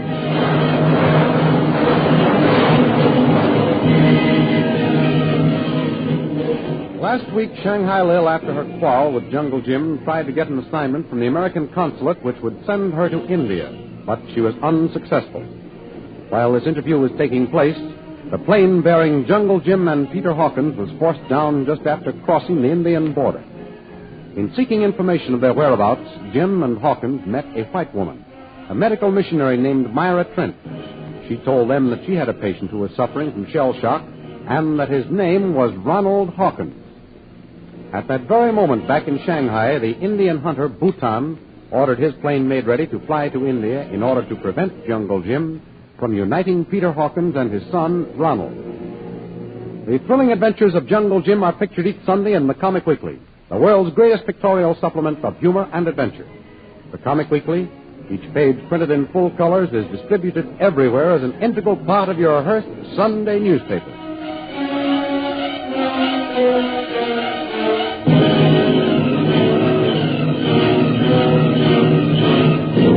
And now we continue our story. Jungle Jim and Peter Hawkins stand staring at the medical missionary, Myra Trent, who has just told them of her shell-shocked patient named Hawkins.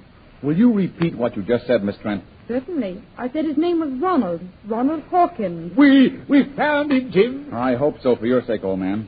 But we mustn't get our hopes up too high. Now, tell me, miss, is your Ronald Hawkins about so tall, with black hair, blue eyes, and a little scar right on his cheek? Yes, that describes him perfectly. Oh, Jim, what did I tell you? You see, it's my son, Ronnie, all right enough. Your son? Yes, miss. Oh, but Mr. Hawkins, he is... Oh, I know. He's got right in his head. I expected that. You see, Ronnie escaped from an institution in London before they got him cured. Just take me to him, miss. Take me to my son. I'm terribly sorry. I can't do that. You can't? Why not? Yes, why not? You said he was a patient of yours. Yes, that's just it. He was a patient, but he isn't anymore. He's dead? My Ronnie's dead? I don't know. I didn't mean that, Mr. Hawkins. Then what did you mean, miss? I meant that your son is no longer here in Pansang. He ain't? Well, where is he now? Yes, where is he now, miss? I don't know. What? You don't know? No. One night about a year ago, your son disappeared without leaving a trace. He hasn't been seen around here since. Blimey, disappeared without no trace. And here I was thinking we found him. Well, that's tough, Peter. But I had a hunch we were riding for a fall. It all sounded too perfect. I'm terribly, terribly sorry, Mr. Hawkins. Oh, bless you, sweetheart, miss. It's all right. Miss Trent. Yes, Mr. Bradley. Has Ronald Hawkins been sighted anywhere else that you know of? Well, let me see. It seems to me that one of our workers reported at our last meeting in Mandalay that a man answering to Mr. Ronald Hawkins' description was sighted in the northern jungles. Why, that tallies with that description the blinking hunter told me. Yes, you're right, Peter. How long ago did you hear that, Miss Trent? Oh, about 5 or 6 months ago. That was the time, too, Governor. Tell me, was your patient in the habit of running away? Oh, no. That's what made his disappearance so strange. He seemed perfectly happy. And then, one morning, he was missing, just as if he'd gone up in smoke. Peter, I think we're on the right trail. It looked like it all right, Governor. Oh, if he'll only stay put until we combs this here blooming northern jungle for him. When are you going back to Mandalay, Miss Trent? My leave starts in a couple of days. Why do you ask? Well, you see, Miss Trent, Mr. Hawkins and I better get on to Mandalay as quickly as possible and get together equipment and elephants. And then we'll start for the jungle country. Yes, but what has that to do with me? I'm coming to that. I thought if you were in Mandalay while we are, you could get us some further information about Ronald Hawkins' exact whereabouts. I should be very glad to try, Mr. Bradley. Oh, that's swell. Could you start any sooner than 2 days? Well, perhaps... As soon as we can get that plane of ours going, you come with us. And if it won't fly? If it won't fly, we'll wait and leave Pantang with you. But fly, walk, or ride, our next stop is Mandalay.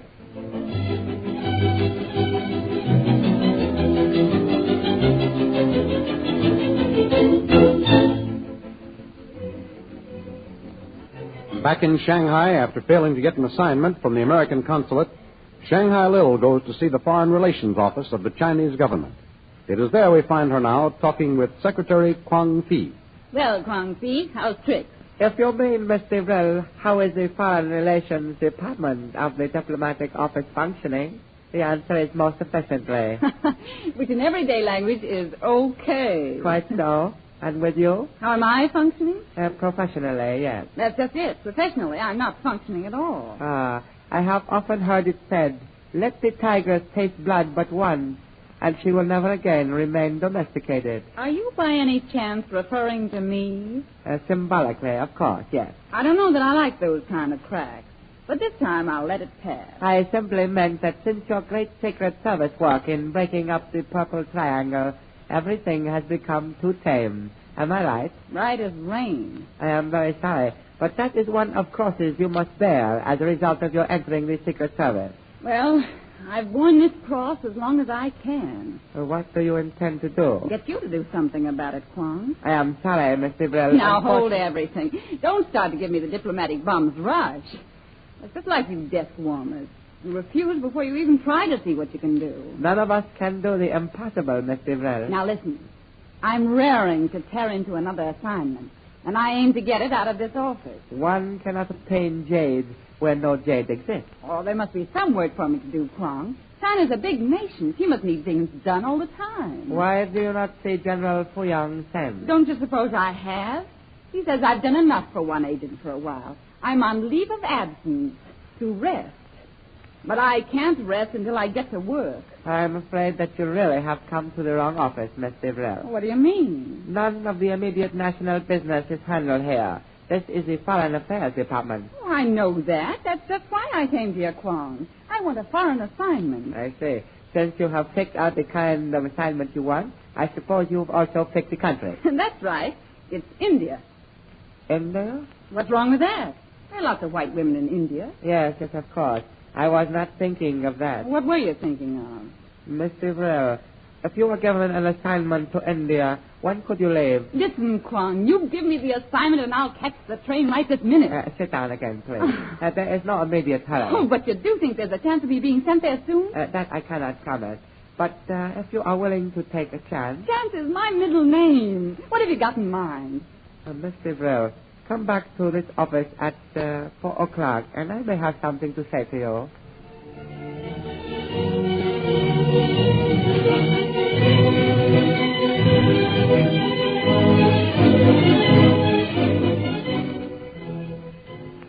Meanwhile, after getting the airplane repaired, Jungle Jim, Hawkins, and Kolo prepare to take off for Mandalay. Turn the motors over, pilot. Can do.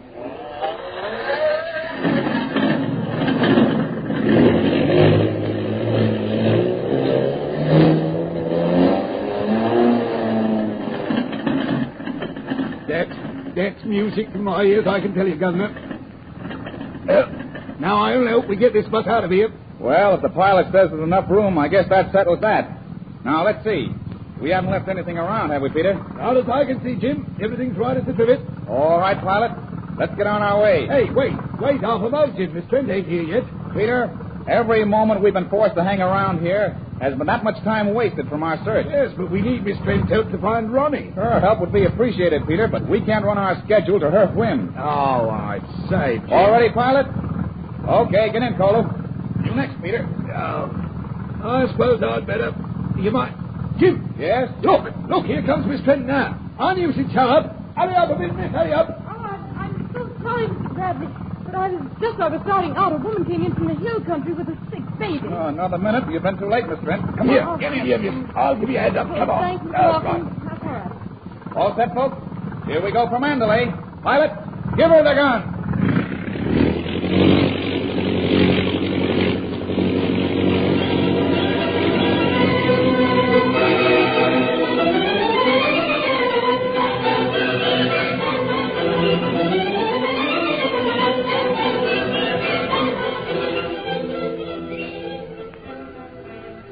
After an uneventful flight, Jungle Jim and his companions reach Mandalay.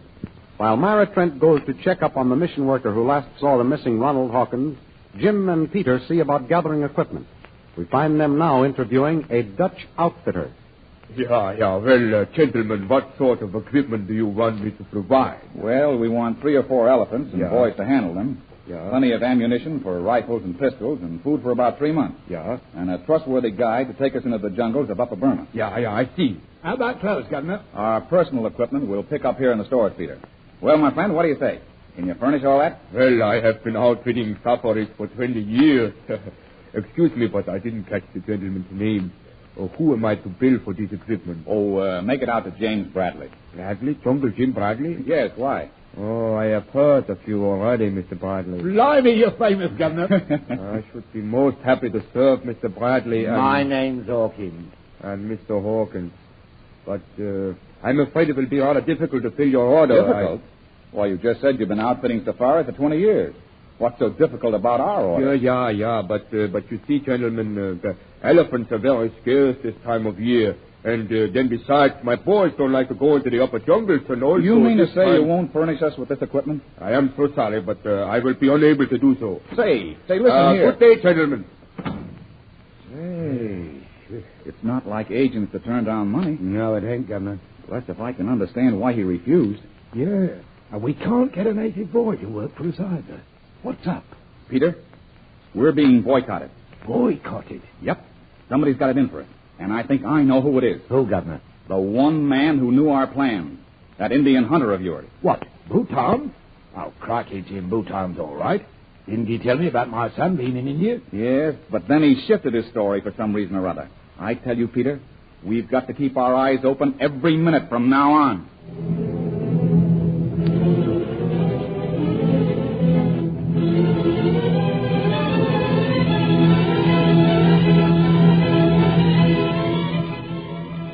At that very moment, in another hotel in Mandalay, the mysterious Bhutan is talking with his faithful henchman, Gungadoro. You have carried out my order, Gungadoro. Quite so, Master. It is a good thing we reached Mandalay ahead of Jungle Jim. When he failed to show up on schedule, I began to think he had changed his plan and decided not to come here. I also. If we had only thought to have made inquiries and found out who Bradley's pilot was, he might never have reached here. That was a mistake, Bhutan. But perhaps before long, we can make up for it. Most assuredly, Gungadoro. I shall think of something to suddenly alter his plans. I have some good news for you. Good news? Oh, what is it? Come, tell me quickly. The orders you sent regarding the Tiger's Claw. Yes. They are successful. Good. The Society of the Tiger's Claw has acted. You mean the Society has managed to bring pressure to bear on the guide? Yes, Master. And also on the equipment agent. Jungle Jim Bradley will not be able to find equipment here. We will have time to send word to... What? No name. Even the walls have ears, Gungadoro. Yes, Master. This is good news indeed. See that the agents are rewarded for their cooperation in boycotting Bradley. Yes, Bhutan. Your will shall be obeyed. Jungle Jim Bradley will regret the day he decided to come to India. The Society of the Tiger's Claw knows how to deal with spies.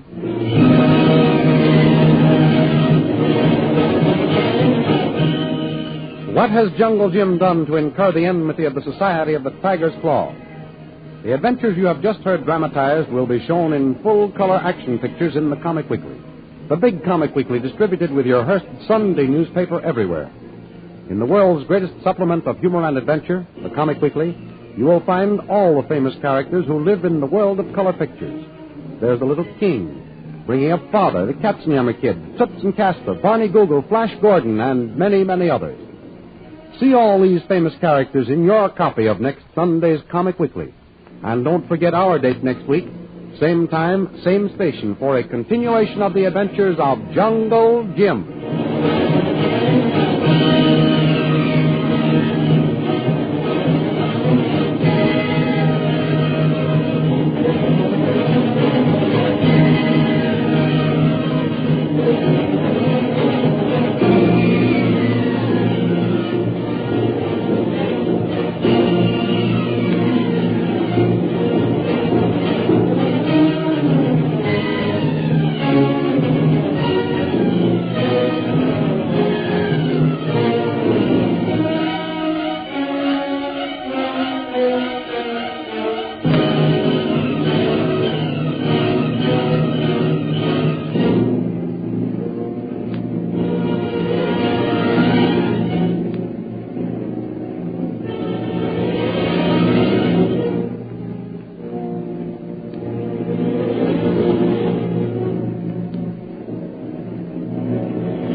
Good evening. Again, the 45,000 dealers who serve you with Fire Chief gasoline and other Texaco products present His Honor the Mayor of Texaco Town, Eddie Cantor.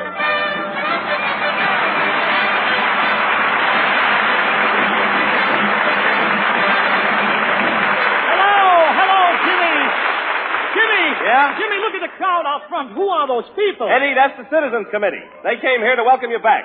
Look at the banners they're carrying. Welcome Mayor Cantor. Welcome back to Texaco Town. Jimmy, that's wonderful. I'm so thrilled I hardly know what to say. Mayor's back. Mayor Cantor, how does it feel to be back? Yeah. How does it feel to be back? Listen and I'll tell you. We're back from New York and there's no use in talking. We all had a wonderful stay. But your demonstration for me at the station makes me want to yell hip hooray. But before I hand you my report, let me sing you some verses I brought. Oh, Mae West was to be here. She couldn't appear here. She's having a nervous breakdown. She found out her Romeo had a family at Homeo. Who? The mayor of Texaco Town. The ex-king and Wally are now feeling jolly. For real love, he gave up the crown. There's no use to hide it. Who helped him decide it? Who? The mayor of Texaco Town. A hint I am dropping when you do your shopping. There's one guy you shouldn't let down. Just tell Mr. Santa to get this for Cantor. What? Shirt size 15, socks 10 and a half, ties all solid colors, studs and couplings, free beware, platinum or pearls, not too expensive, sweaters of Angara wool, some homemade cookies, a fountain pen that won't leak, a little manicure set, toilet water shouldn't smell too sweet, a robe size B, not too gaudy, for the mayor of Texaco Town.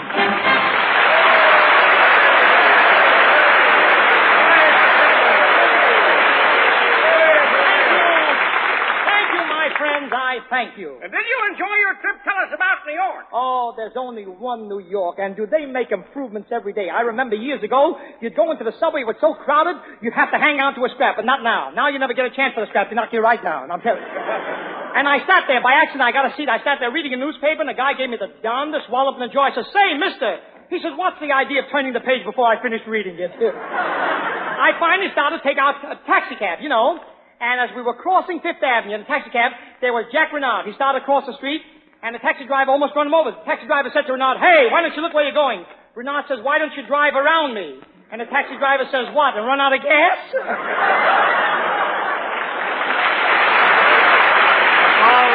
all right.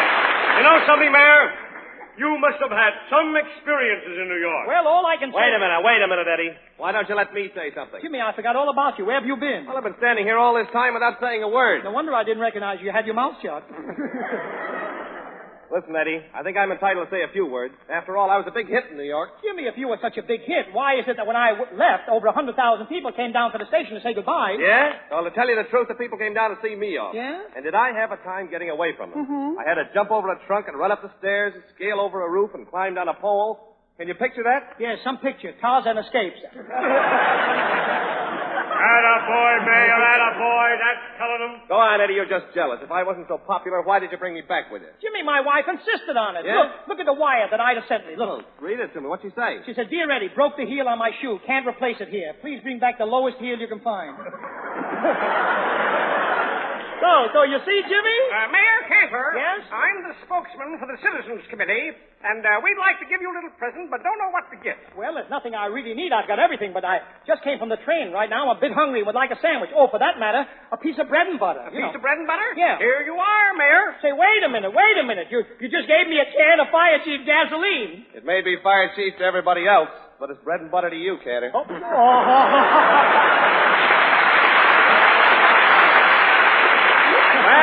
Well, Mr. Mayor, you must have plenty of work to do, so we'll leave. Goodbye. Goodbye. A Merry Christmas to you. Merry Christmas to all of you. Now, Eddie, Yeah. while we're alone, I do want to thank you for the lovely check you gave me as a Christmas gift. Oh, that's all right, kid. Wait till you see Parky Carcass as present. Yeah? Say, where is that guy? He's outside trimming the Christmas tree. Bring in the tree, Parky. Come on, bring in the tree, will you, Parky?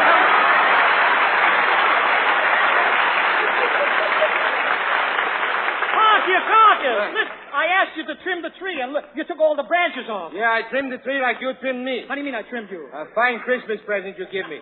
2 cans of French automobile polish. 2 cans of French automobile polish? Yes, Simonite. Yeah. I was kidding, Carcass. Here is a check for you, too. Here you are, Carcass. The pleasure is obnoxious. Yep. Obnoxious, so are you. This is no time for compliments. Yep, quiet, will you please? Well, what do you really want for Christmas? Say, how's about some pajamas? Well, there are all kinds. What would you like in pajamas? Jean Hollow. Yep. Go away from me. You want Jean Hollow for Christmas? Listen, I'm not particular. I'll take her for the 4th of July, too. Well, make up your mind. You can't have Miss Hollow for Christmas. Be satisfied with what you got. Yeah, all I got is a check from you and this suit for my brother. Yeah? And I don't like it because the shoulders hurt me. You lummox, it should hurt you. You forgot to take out the hanger. Look at it. Maybe that's why they hang me up in the closet every night. Oh, get out of here, will you? Get out of here, will you, please? Come in, Deanna. Deanna, darling, come on in.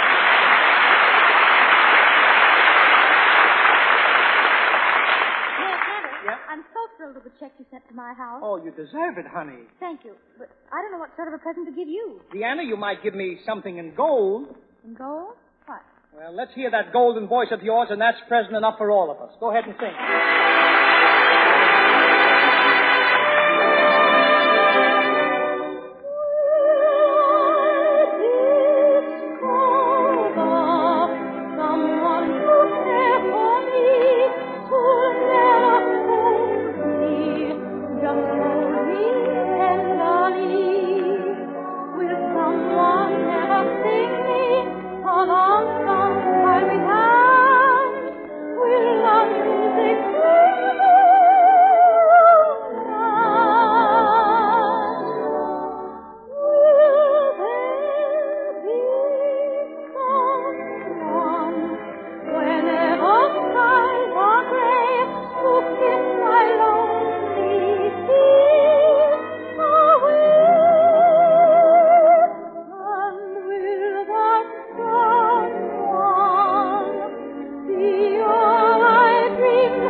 Some extra gifts for everybody, right out there in the bag. My goodness, Mayor. You must have done a lot of shopping. Shopping. Let me tell the people what I've done here about shopping.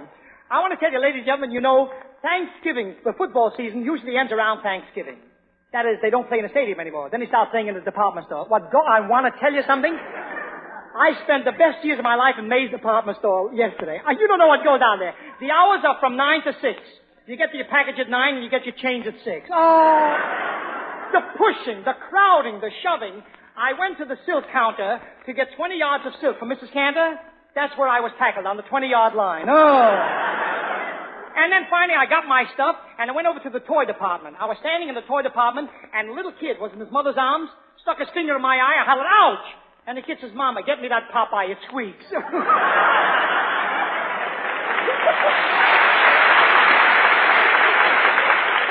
when I got all my packages, I couldn't get out of the store. I could not get out. I didn't know how to get out. Finally, I saw one old man there. I said, Mister, how do you get out? I've been here for 3 hours.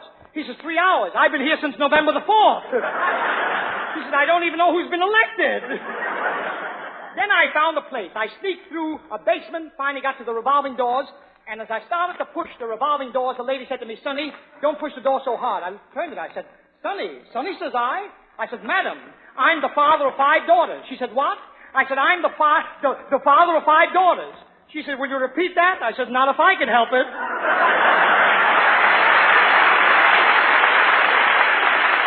Hello, Poppy. Hello, say Eddie Mantelpiece. Yes. You gave all the people presents. Now we got a surprise for you. A surprise? Yeah, shut your mouth. No, you mean shut my eyes. No, shut your mouth and don't open till Christmas. Get out of here, will you please? If I did, it might please you. But what about the 45,000 Texaco dealers from coast to coast? Oh, here's a Christmas telegram they sent you. Oh, they did? All right, read Yes. it. Read it to me, Poppy. All right. Says the 45,000. You mean 45,000. Why do you say oh? Because you're standing on my foot. All right. Go on with the message and read it right this time. All right, the 22,500 dealers. Wait, hold it. It's 45,000 dealers. Where do you get 22,500? Right here. It says on behalf of the 45,000 dealers. That's 22,500.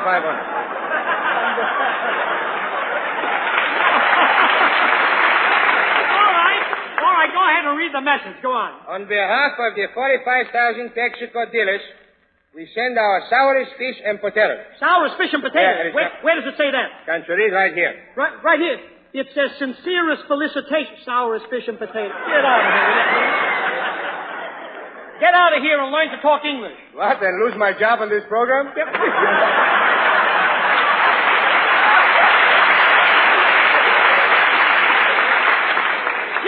look at the lovely wire the Texaco dealer sent me. Say, that is nice of them. Yep. But if you have to remember all of them for Christmas, what are you going to do about it? Well, it would be difficult. Say, wait a minute. Doggone it, I've got it. Got what? A present. Not only for the Texaco dealers, but for the citizens of Texaco Town and our friends from one end of the country to the other. One present for all of them? Yes. I'll put on a show at our Civic Auditorium next Sunday night, and we'll broadcast it to the whole country. The Texaco Town Follies. Bobby Breen, Deanna Durbin, Parker Carter, Jimmy Wallington, Jack Renard, Eddie Cantor. Special lyrics and music and guest stars who will thrill the radio audience. Renard, strike up the band while I go out and prepare for the Texaco Town Follies. Jack Renard and his orchestra bring you some of Jerome Kern's most popular melodies.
you to promise me something. What is it, Eddie? Please promise not to say anything tonight about Fire Chief gasoline. We've got to prepare the Texaco Town Follies. Oh, now, wait a minute, It's Eddie. all right, Jimmy. After all, people know what a fine gasoline Fire Chief is. They know it was made for fire engines and ambulances. They know that it gives lightning action, starts livelier pickup, and greater power. So please, just this once, don't say anything about Fire Chief, Jimmy. But, Eddie, I've got to sell our gasoline. Don't worry, Jimmy. I'll fix that for you. Ladies and gentlemen, do me this favor, will you? Try a tank full of Fire Chief. After all, it doesn't cost any more than the gasoline you're using right now. And I know that once you've tried it, you'll thank me by using it all the time. Just drop in at any one of the 45,000 Texaco service stations and dealers from coast to coast. Do it tonight or in the morning. All right, Jimmy? Okay, Eddie. See? Now let's get to work on the Texaco Town Follies. I've started already. I've advertised for the most versatile actor in town. A man who can do anything. Salary, no object. Say, Eddie, there's a gentleman to see you now. Oh, maybe it's him. Yes, come right in, sir. Just tell me, what is it, mister? How do you do? You're Mayor Cantor? That's right. Did you advertise for an actor to sing, dance, play musical instruments, and perform character roles? Oh, yes. Do you sing? Nope. Do you dance? No. Do you play any instruments? No, not any. Do you play character roles? Nope. Then tell me, what did you come here for? I just came to tell you not to depend on me.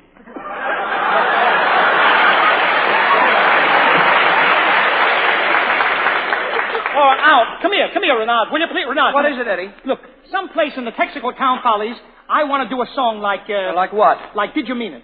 I'll sing a couple of choruses, and we'll have a big singing and dancing ensemble next week. But for now, let me give you an idea of the tempo. Go ahead. Did you mean it when you made that mischief dance in your eyes? Did you mean it when it ended in a kiss? Did you mean it when you made me see you stars in the skies? Did you mean it? Was it much too sweet to miss? And did you mean that remark that you whispered in the dark? You said you'd be absolutely on the up and up with me. Did you mean it when you held me while the night drifted by? Did you mean it? Hope you did, 'cause so did I. Did you mean it? You see what I mean, Jack? I'll have 100 girls dancing. Maybe in blackface. You know what I mean? The ensemble right back of me. And orchestrated with the violins playing nice soft. That's it, Jack. You know what I mean? Da-da-da-da-da-da-da. And did you mean that remark that you whispered in the dark? You said you'd be absolutely on the up and up with me. Did you mean it when you held me while the night drifted by? Did you mean it? Hope you did, 'cause so did I.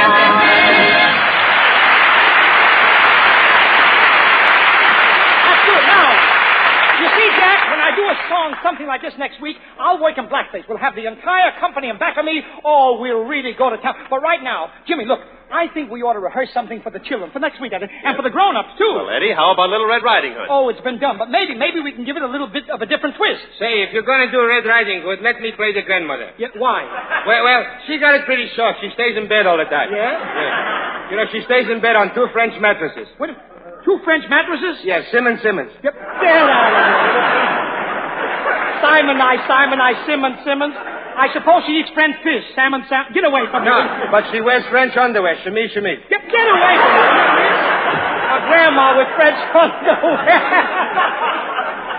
Yeah, but don't forget, Parky, if you're going to play the grandmother, don't forget the wolf comes in and eats you up. Yeah, but I'm not afraid of the wolf if I got you here, Eddie Scranton. You're not afraid if I'm around? Why? Well, ever since I've been on the radio, you've been keeping the wolf from my door. Listen, Eddie. Yes, Renard. Let me play Red Riding Hood. Yes? And I'll take the food in a basket to my grandmother's house. You're going to take the food, huh? When you get to the house, there'll be nothing left but the grandmother. Say, listen. Yes? Why don't you give that Jack Canard really a chance to play? Jack Canard? The name is Renard. Canard is a steamship line. What does he look like, a canoe? Quiet, will you... Jack, I'll tell you what. You play the wolf. Now, let me see how you play the wolf. All right. Yeah. Wait a minute, you're snoring. Wait a minute. What kind of a wolf is that? Oh, I'm a tired wolf. Don't you understand? You're supposed to be a mad wolf. I ain't got no reason to be mad. I love everybody. I'm a sweet wolf. Never mind. I'll get Wallington to play the wolf. Well, I'll play the wolf if you'll play Red Riding Hood. Okay, I'll play it. But I want Deanna Durbin to play my mother. Now, let's start Let's start Little Red Riding Hood. But I haven't got a part yet. All right, you play Grandma's house. A house? Yeah, you're the only one around here with a front porch. Now, come on, we're going to rehearse the play. Come on. Come in, Little Red Riding Hood, and take this basket to your grandma. It's filled with jams and jellies. Jams and jellies? Yes. For years I've been sending your grandmother jams and jellies. Gee, Mama, she must be well preserved. Now, be careful when you go through the woods. Kiss me, Little Red Riding Hood. All right. Oh, you scratched my face. Sorry, Mother, I forgot to shave this morning. And I got a brand new Gillette, too. You have no Gillette. I'll certainly have one now after that plug. Goodbye, Mama. To Grandmother's house I've got to go. Over the hill and wood. Imagine a guy with a family like mine playing Red Riding Hood. Well, here I am in the woods, and I haven't met one beast. Hello, little girl. Hello. The first one. You're a mighty pretty girl. Yes? And I'm hungry. You say you're hungry? Yes, all day long I've been eating wood. Ah, a timber wolf. Did I understand you to say you were going to your grandmother's house? I didn't say it yet. Oh, that's all right. I know the story, Little Red Riding Hood. Yeah, you do, huh? Come on, hurry up, you two. I can't stay in bed all day. Get away. Quiet, Pocky. We'll get to you in a minute. What's that horse coming through the woods? That's nothing. Buck Benny rides again.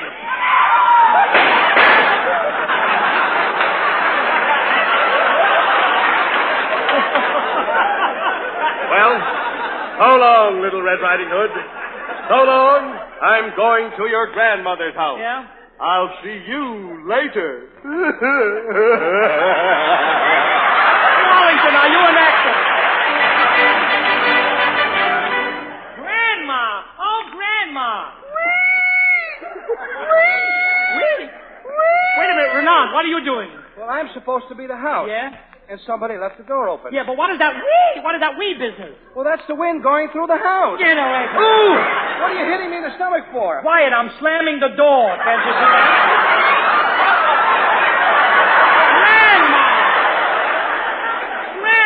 Grandma! Hello, little red sliding push. Yeah. Grandma, what big eyes you have and how they shine. Yeah, that's my Simon eyes. I gave him a polish. Pardon me, Grandma. Wasn't the wolf supposed to eat you? Well, he came in, he took one look at me, and he was afraid he'd get indigestion. Indigestion, why? He said he couldn't stand anything that was made in Greece. Yep. What was that? What fell down? Yes, that was Renard. I guess the sketch was so funny it brought the house down. All right, look it.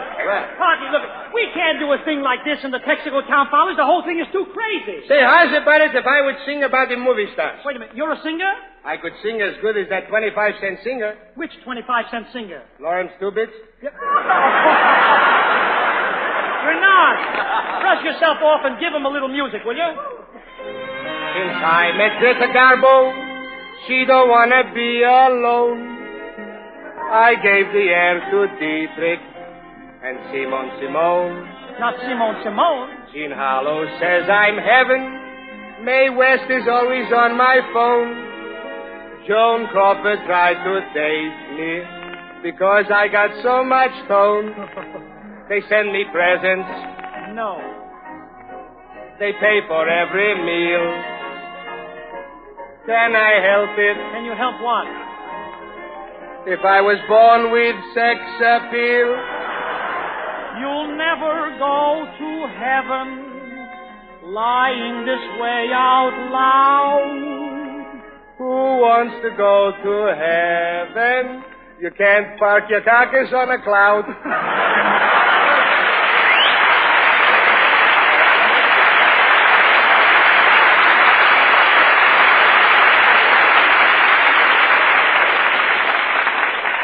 Carcass, that was swell. We'll do some kind of a parody next week in the Texaco Town Follies. Ladies and gentlemen, listen in next Sunday night to the Texaco Town Follies, our Christmas present to you. And you know, my friends, honestly, we have so much. We have so much to be thankful for this Christmas. When you read the newspapers every day, and you watch the newsreels, and you learn of these dictators in foreign lands working feverishly day and night, getting ready to pour millions of sons of mothers into war, honestly, we ought to go down on our knees every night and thank God that we are Americans living in America, a land of the free, where Santa Claus comes every single day in the year.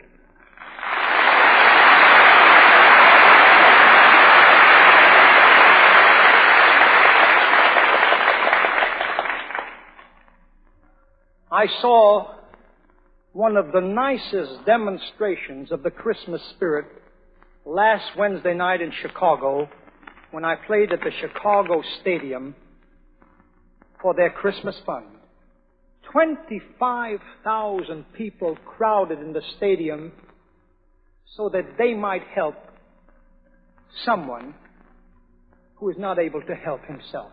It was grand. Honestly, I got one of the greatest thrills I ever got in my life when Mayor Kelly introduced me to the audience as the mayor of Texaco Town. It was really a great kick. And when I got through, I was acting there as master of ceremonies. And when I got through, I went back to my hotel. I was tired, but I was happy, and I fell asleep. In about 20 minutes, there was a knock on the door. I opened up the door, and there was a gentleman standing there, a little bit under the influence of alcoholic beverages. Did I say that right? Beverages? And he looked at me and he says, "Pardon me, young fella, get the wrong room. Pardon me, wrong room." And he went away. About an hour later, another knock at the door. I opened up, same fella there. He says, "Pardon me, fella, wrong room." 4 o'clock in the morning, I was in the arms of Morpheus. That's the goddess of sleep. And I felt a key in the keyhole. I tiptoed off the bed, opened up the door. The same fellow was there, looked at me, says, "Good heavens," he says, "have you got every room in this hotel?"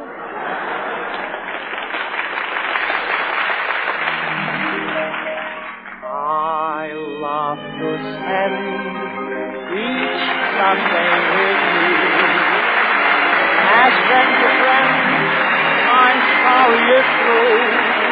I'm telling you just how I feel. I hope you feel that way too. Let's make a date for next Sunday night.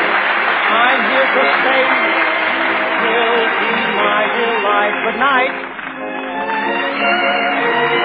Be sure to listen in again next Sunday evening at this same hour for Eddie Cantor in Texaco Town. In the meantime, whenever you hear the siren and bell, think of Texaco Fire Chief Gasoline. This program has come to you from Hollywood, California. This is James Wallington speaking. Good night. This is the Columbia Broadcasting System.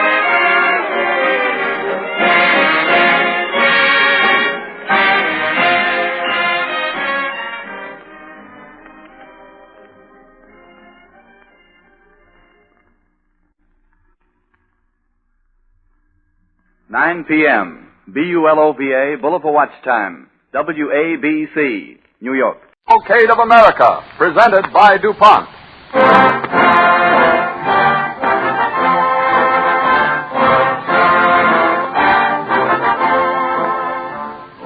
Here it is, almost Christmas, and what a holiday season it is. Happier than we've had for some time because this year more people are able to enjoy more of the good things of life. At this time of year, the true Christmas spirit permeates our hearts and is reflected by those with whom we come in contact. In many cases, this spirit finds expression in Christmas gifts, and every holiday season brings us new things, gifts that are even more beautiful and more serviceable than those of previous years. Few of us are likely to pause and reflect about it, but the science of chemistry plays a large part in this yearly progress. In your Christmas stocking or under your tree will be packages gay with their colorful, sparkling cellulose wrappings made possible by chemistry. Many a package will contain something that the research chemists either helped to improve or actually created. On your holiday table will be fruits, candies, and foods that reached you in perfect condition thanks to better refrigeration and speedier transportation, in both of which chemistry plays an important part. The car you drive, the home in which you live, the very clothes you wear, have all been improved by research chemistry. On behalf of the DuPont people throughout the nation, whose objectives are well expressed in the phrase, better things for better living through chemistry, I take this opportunity to wish you a Merry, Merry Christmas.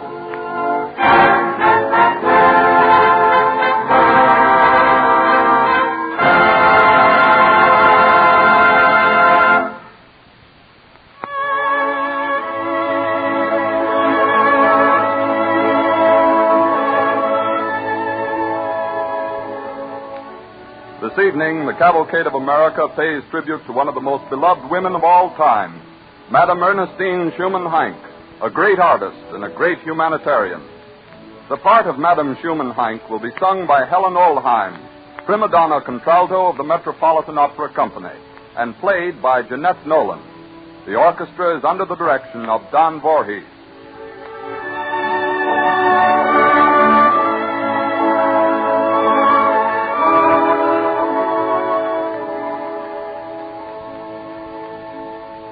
Although born in Prague, Austria-Hungary, Madame Shumann-Heink became an American citizen and adopted America as her own land. The discovery that young Ernestine Rössler had been endowed with a remarkable voice came while the young girl was a student in the Ursuline convent in Prague. In 1877, when she was 16 years of age, her first great opportunity came. The famous tenor Labat, impressed with her voice, arranged an appointment for her to sing for the director of the Imperial Opera in Vienna. Ernestine is talking nervously with Labat in the wings of the great stage of the Imperial Opera. I see shivers run up and down my back, Labat. I'm so frightened. Oh, you will sing, child, when you hear the first bars played by the orchestra. And you must sing well. It is a real opportunity. Yeah, my heart is filled with gratitude to you, Labat. But there is something not right. See, all these fine ladies of opera look at me so strangely. They smile. My dress is not of silk like theirs. Oh, the eternal feminine.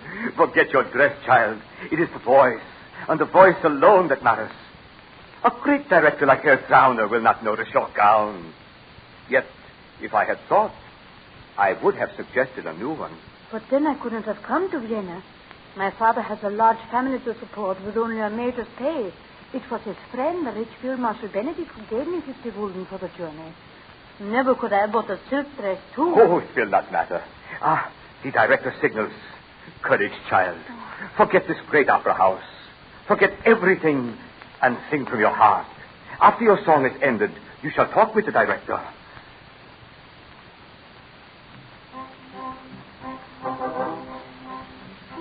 Hellebat, my throat is dry. Oh, I wish I was safe at home. I cannot sing. The music, Ernestine. The drinking song from Lucrezia Borgia. It is your cue.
The director does not look at me. He does not smile. I think he does not like my voice. Oh, you sang like an angel, Ernestine. Come, we shall hear his verdict. Herr Director, I wish to present to you Fräulein Ernestine Rössler. Well, Does she wish the truth, Herr Labat? Yeah, Herr Director. The truth of my voice, I beg of you. Surely, Herr Director, you feel as I do, that her voice holds great promise. Promise? Perhaps. But why do you bring her to me? Why bring such a girl to the Imperial Opera in Vienna? You waste my time, the time of my orchestra. Surely, you cannot mean... Look at her. Such clothes, such poverty. She has nothing. What can I do for such a homely girl? What do you expect? Homely? Yeah. It's true, I am homely. I didn't think of that before. Yeah, we do have poverty at home. No money for fine dresses. But my voice, I thought my voice... No, dear child. Go home quick. Go home and ask your kind friends who gave you money to come to Vienna to do for you one more favor. Tell them to buy you a sewing machine and learn to be a dressmaker maybe, or something like that. What? But a singer? Huh? An opera singer? Never. Never in this world.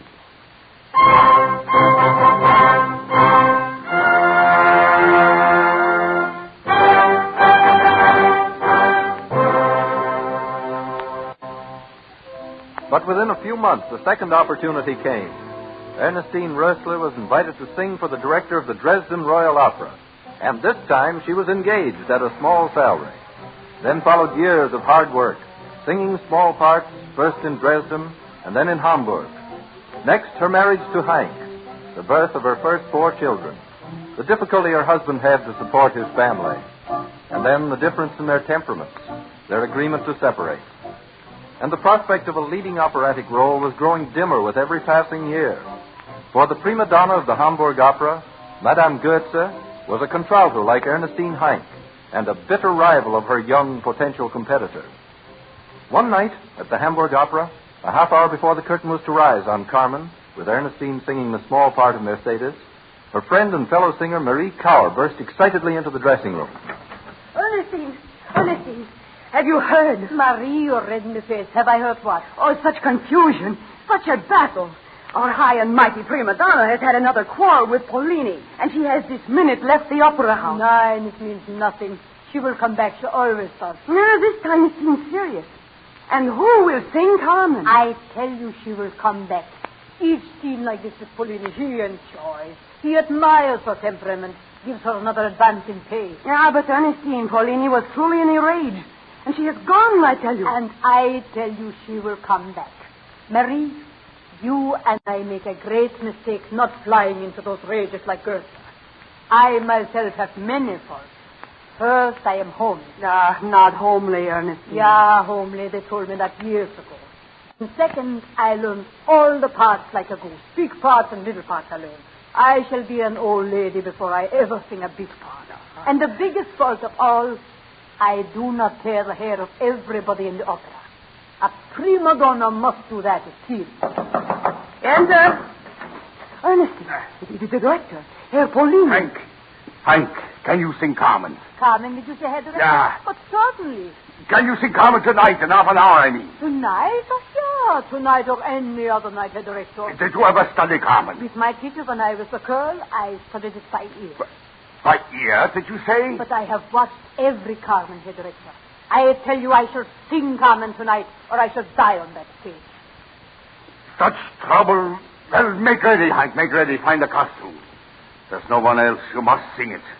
My anger with Goethe was so great, I told you could sing it as well as she. I promise you I shall sing it, so that even you will be pleased. Do you think I have waited all these years for my chance, only to disgrace myself? Nein. Have no fear. Well, you have less than half an hour to make ready, Heink. And I have less than half an hour to be the laughing stock of all Hamburg.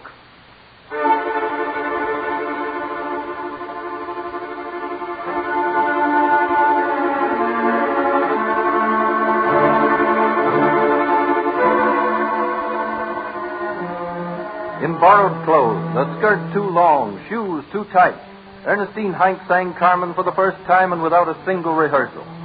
In the wings, the director Pollini waited for the verdict of the audience and shuddered. And in the opera house, music lovers, devotees of the prima donna Goetze, waited for the habanera and doubted. Ernestine Heink, remembering desperately the performances of all the Carmens she had ever seen, sings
last-minute substitution in the role of Carmen proved a turning point in Ernestine Heink's career. She soon became one of Germany's leading soloists, and in 1896, when she was 35 years of age, she reached what she believed to be the pinnacle of her career. She was engaged by Cosima Wagner, widow of Richard Wagner, to sing the leading contralto roles at the Wagnerian festivals in Bayreuth. Her fame was now assured throughout Europe. The next season, while she was singing in Vienna, there occurred an incident which Shumann-Heink was to cherish to the last day of her life. Now the concert in Vienna has reached its close. The audience has been shouting for an encore, and now the great contralto appears again on the stage. She signals for silence. My dear friends, this minute I receive great good news. The greatest honor ever paid to me. There is seated here in this opera house, in this very first row, one of the few great composers of our day. And I am so proud. He has come tonight to hear me sing. Here is your friend, my friend, a friend to all the world. He is Johannes Brahms. Not many years ago in Hamburg, when I was an unknown contralto, this generous and great musician heard me sing. And he was, so warm in his praise, so kind. My heart is filled to overflowing this night, because he is here. I will sing for you now, and for him, his most beautiful song. A song with which I lull to sleep my blessed baby.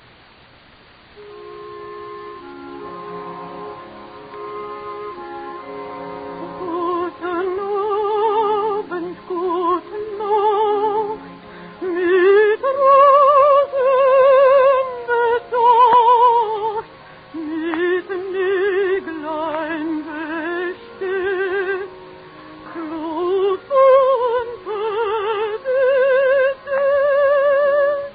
morgen früh, wenn Gott will, wirst du wieder gewählt.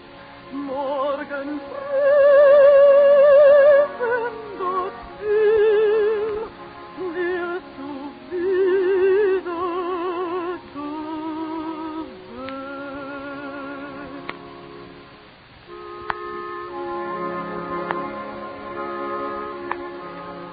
Guten Abend, guten Nacht, von Englein bewacht, die Zeigen im Traum, die Christkindlein vom, schlaf nun selig und süß, so im Traum Paradies. Schlaf nun selig und süß, so im Traum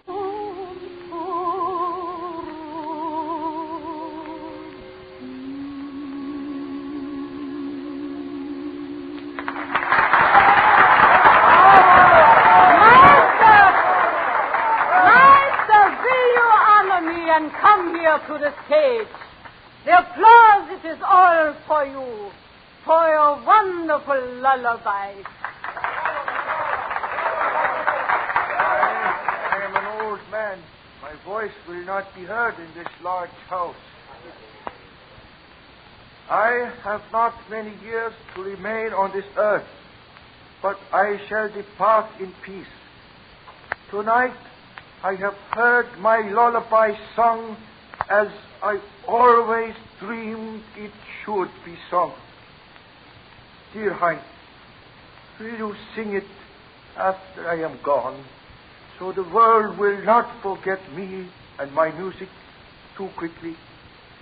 Meister, believe me, Herr Brahms, while there remains in this world a mother, and while there is alive on this earth a singer, your lullaby will live in the hearts of men and women.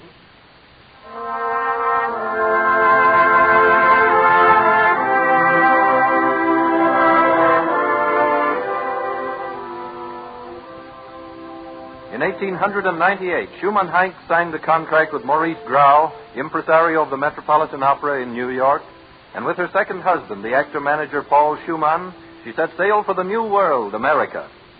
On November 7th, 1898, Chicago, the American debut of Shumann-Heink singing Ortrud in Wagner's opera Lohengrin, the final aria.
To greet her as she leaves the stage.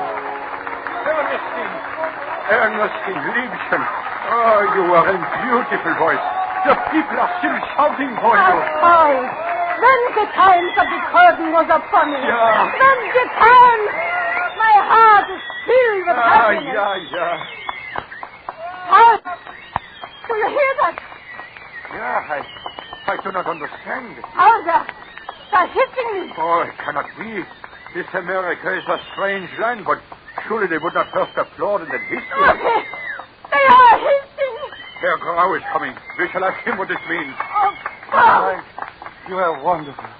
What is this? Herr Grau. You're the not Americans are not hissing at me. Oh, they are whistling. It is the greatest flattery in the world. Never have I heard such a thing in the opera. You are a sensation, brava. Whistling, Mr. Herr Grau. Madame, you were magnific. The greatest debut that the opera has ever seen. See, all these people are waiting at your dressing room to compliment you. Madam Shumann-Heink, may a mere music critic be permitted to take your hand? Madam, you have the greatest contralto voice America has ever heard. Thank you, and God bless you. Madam Shumann-Heink, my daddy sings in the opera. He said you would let me speak to you. Oh, such a beautiful child. Come here, my little one. Let me hold you in my arms. I'd like to hear you sing, Madam Shumann-Heink. It was wonderful. Ah, my little one. That compliment brings tears to my foolish eyes.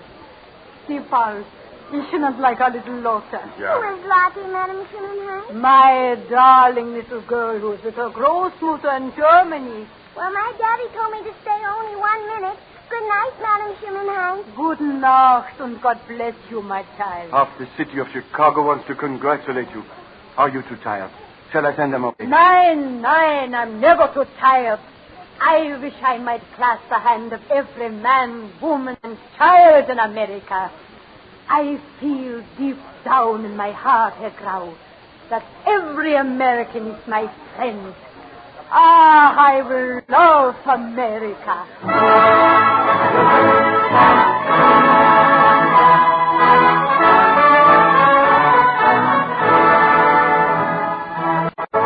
Madam Shumann-Heink's youngest child was born 4 weeks after that triumphant Chicago debut.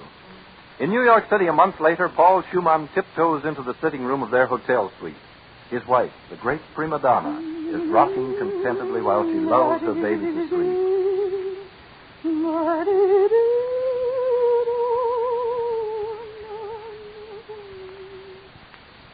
Paul, is it you? Yeah. Walk gently. Is the baby sleeping, Jeannie? See, Paul. He sleeps with a smile on his sweet face. Yeah. It is as I told great Johannes Brahms that time in Vienna. This lullaby belongs to every age and to the babies of all nations. An immortal melody. Yeah. Our little American baby loves Brahms just like my other darling German baby. Our American baby? One might think we had adopted our child in this country. Aber nein, Paul. I have adopted America. The day I stepped from the boat, I felt I had come home. And, Paul, now at last I have the name for our baby. Oh, I am glad. Such worry over a name. You have not slept for nights thinking about it, Timmy. We shall name him George Washington. George Washington? Yeah. Do you not agree? George Washington Schumann. Our American baby shall have the name of the first great American president. It is fitting that it be so. And I shall be American forever. This is my land. But, Paul, when I rock to sleep my little George Washington, he shall hear always the lullaby of the great Brahms. Music is international. Like a mother's love, it speaks every language.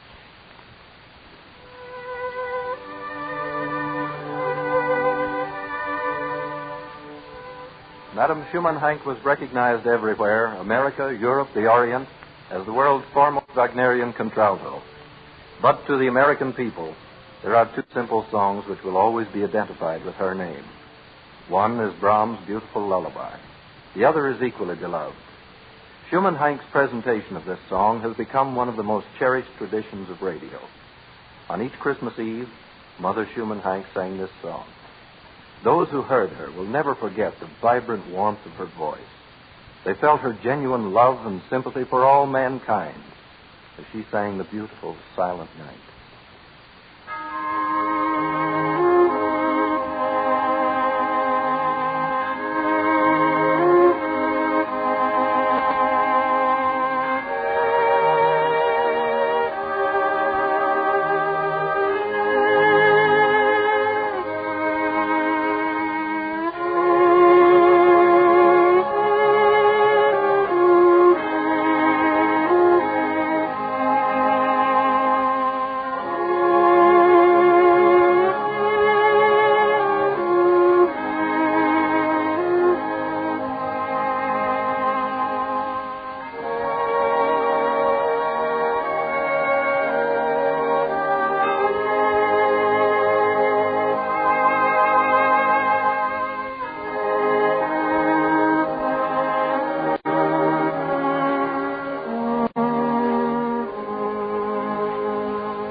The Cavalcade of America salutes the memory of a great artist.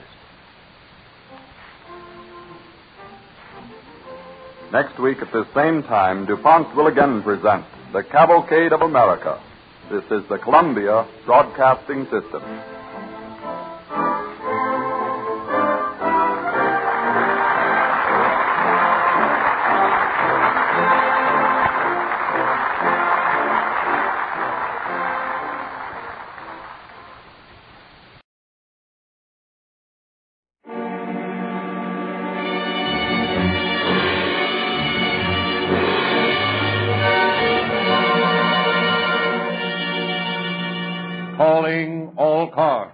copyrighted program created by the Rio Grande Oil Company. Los Angeles Police calling all cars. Attention all cars. Broadcast 161. Be on the lookout for the following described man wanted in connection with a killing at 817 East 3rd Street. Described as about 60 years, wears mustache and Van Dyke, has black hair, squint eyes, weight 160 pounds, dark complexion, was last seen near 817 East 3rd Street. This man is armed and dangerous. That's all. Rosenquist.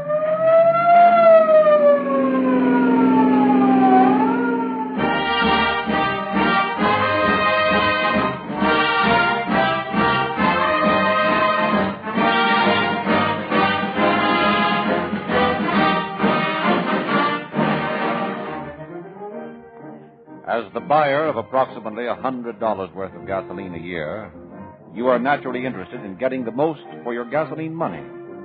We try to respect this attitude. So we make no claims for Rio Grande gasoline which cannot be fully supported. When we tell you Rio Grande cracked gasoline starts quicker and develops more power per gallon, we explain that this is because of the patented Sinclair cracking process used exclusively in this territory by the Rio Grande Oil Company. This famous process strips gasoline of slow-burning fractions. It cracks or breaks up the remainder into tiny atoms that burn more readily and more completely, thus giving you greater power and greater mileage. Then we point to the one group of motor vehicles which give gasoline its supreme test: the police cars, fire engines, ambulances, and other emergency equipment of our cities and counties. More of these cars use Rio Grande cracked gasoline wherever it is sold than any other brand. We challenge you to submit a stronger testimonial than that. And we challenge you to name a gasoline for which claims as reasonable and logical and convincing are made. Try Rio Grande cracked, the gasoline of police car performance. See for yourself whether or not you get the same flashing responsiveness police cars get. Make a test tomorrow. See your nearest Rio Grande dealer.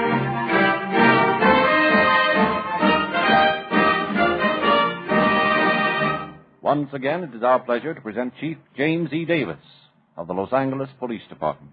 Chief Davis. Good evening, friends.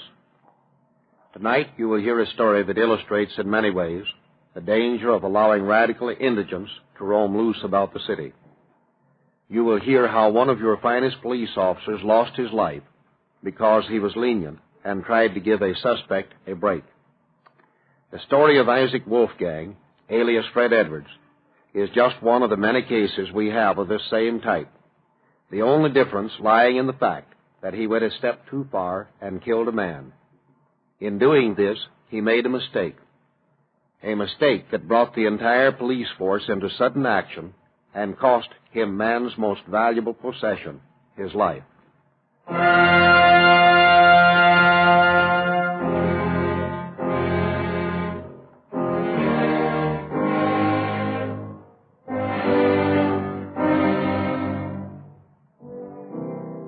Early morning in downtown Los Angeles, November 4th, 1922.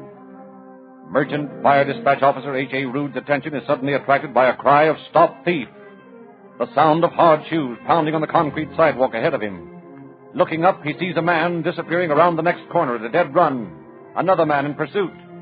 Joining the chase, he overhauls the second man, recognizes him as the watchman from a nearby building, leaves him behind. For 3 blocks, the mad race continues.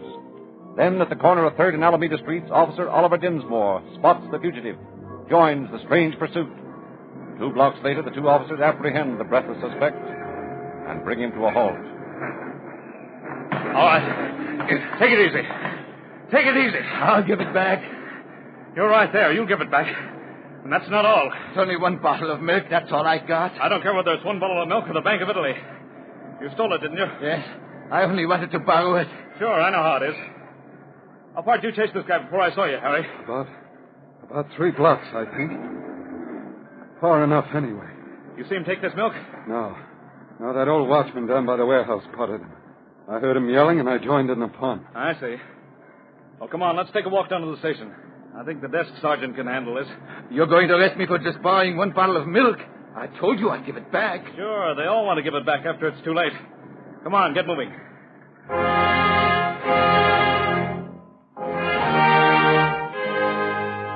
So the milk-stealing individual, accompanied by Officer Dinsmore and Fire Officer Rude, starts a more leisurely trek, this time in the direction of the police station. For 2 blocks, the three walk in silence. Then... Hey, I got something I want to ask you. Go ahead. You won't get sore? I don't know. Suppose you ask me and find out. Well, I live up here in this block. I got a room in a hotel. So? I wanted to know, can I stop for a minute and get something? You won't need anything where you're going. The city supplies everything. But I want some money. Money? Yeah. You've got money. What's the idea of stealing that milk? I don't know. I just did it. That's all. I didn't mean anything wrong. Well, I don't think your idea's so good. Leave your money where it is, and you'll have it when you come out. But you see, if I go to jail, I won't get the job I was going to get. I start tomorrow. It means a lot to me to get that job. I don't know. It doesn't sound right to me. I think you're trying to give me a stall. No, honest. I got to have that job. And if you let me get my money, I can bail out. Come on, give a guy a chance, will you? What do you think, Harry? Sounds like he might mean it. I do mean it. Come on, there ain't much to do for a guy, is it? All right, I'll take a gamble. But I'm telling you right here now, if you try any funny business when we get up there, it's going to be tough on you.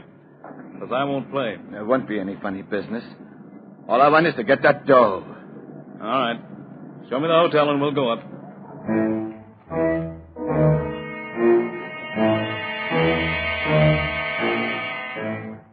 So, believing the story, Officer Dinsmore follows his prisoner into a small rooming house. Up a flight of narrow, unlit stairs to a room marked 8. Then, while he and Rude stand at the door, their man walks to a dresser across the room, opens a drawer, fumbles a moment with something inside. Suddenly he whirls, faces the 2 men, a snub-nosed Mauser automatic clutched in his right hand, as Dinsmore and Rude start falling. Oh. Get out of my way, or I'll let you have it too. Are you dirty? Oh.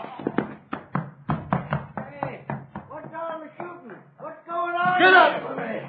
Help! Somebody call the police. Do something. Get a doctor and go up to room 8 fast. I'm going after that guy. What's it all about? What's going on anyway? Get a doctor and stop asking questions. There's a man up in 8 with a bullet through him.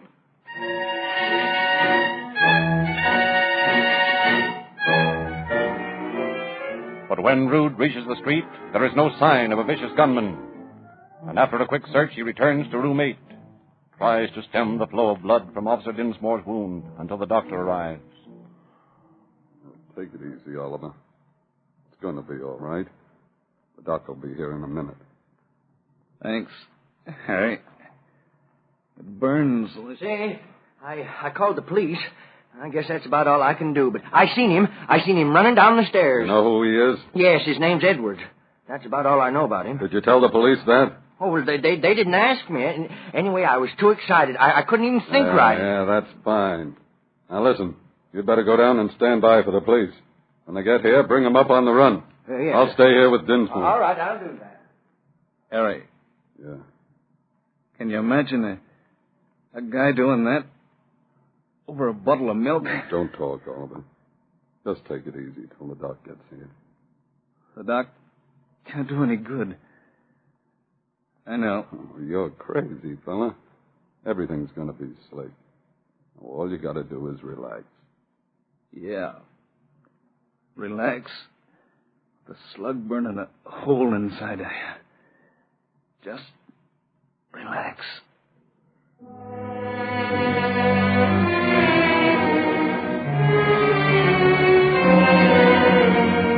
And Officer Dinsmore's words prove true. When a few seconds after the police ambulance arrives, he dies. Immediately, Detective H.H. Klein, head of the Los Angeles Homicide Investigation Squad, throws every available man on the force into special duty, then questions the witnesses to the shooting. You saw the actual shooting? Yes, sir. I was with Dinsmore when we made the arrest. And you could identify the man if you saw him again? Absolutely. Good. Now, where's that other fellow, the one who called in? Oh, that's me, Captain. I seen the fella running down the stairs, and I tried to stop him, but somehow he just got by me. Mm-hmm. How'd you try to stop him? Well, I yelled at him, and I was going to grab at him, and... But you changed your mind, huh? Right? Well, you see, he was waving a gun, and he looks kind of crazy. Sure, I see. Never mind about the details of what you thought. Did you get a good look at him? Oh, yes, sure. He was right in front of me. You know, it's a wonder he didn't shoot me, too. I tell you, it was a mighty bad situation for a fellow to be in. Did you recognize him as anyone you knew? Oh, he lived here. I told this other fellow here that his name was Edwards. Well, that's right. You know anything more about him? What he does, if he works? Anything that might help us to find him? Well, no, sir. I'm sorry. I guess that's about all I know. Oh, say, maybe Mr. Devrin could help you. Who's he? Well, he's the fellow that rents these rooms here, the proprietor, you might say. What does he know about it? Well, I don't know if he knows anything about this, but, well, he might know more about that Edwards. All right. Suppose you go and find him, and tell him I want to talk to him. I'll be in the room. Yes, I'll do that, right? Come on, boys. Let's look that room over. Might get a lead.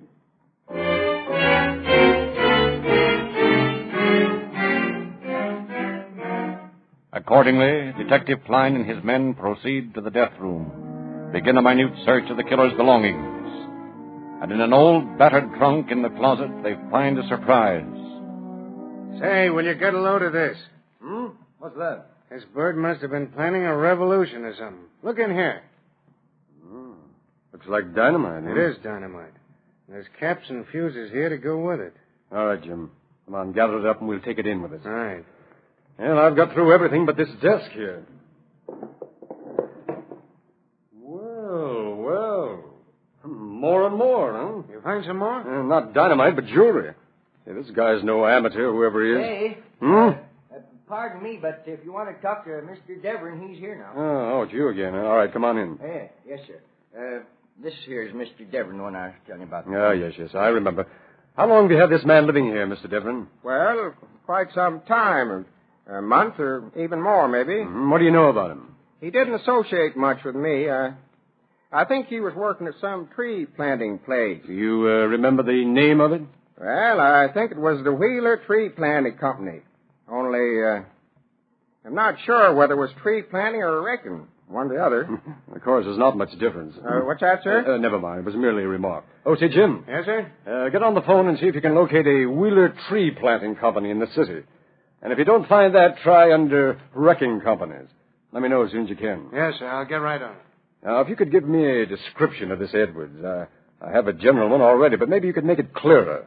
Did he have any scars, any outstanding things such as a limp? Anything but to help us in recognizing him? I don't think so, sir. I saw very little of him, like I told you. All right, thank you. Well, guess our best bet is to run down this Wheeler outfit. You're sure the name is Wheeler? Why, yes, sir. Why? Just wondered, that's all. Thought maybe you might be confused about the name as well as the business. You see what I mean? Oh, yes. Yes, sir.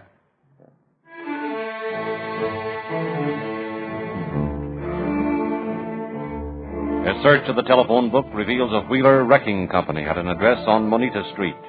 But upon inquiry there, Klein discovers that it's closed for the day. From the watchman, he learns the phone number of the owner's home, and with this in hand, loses no time calling. Hello?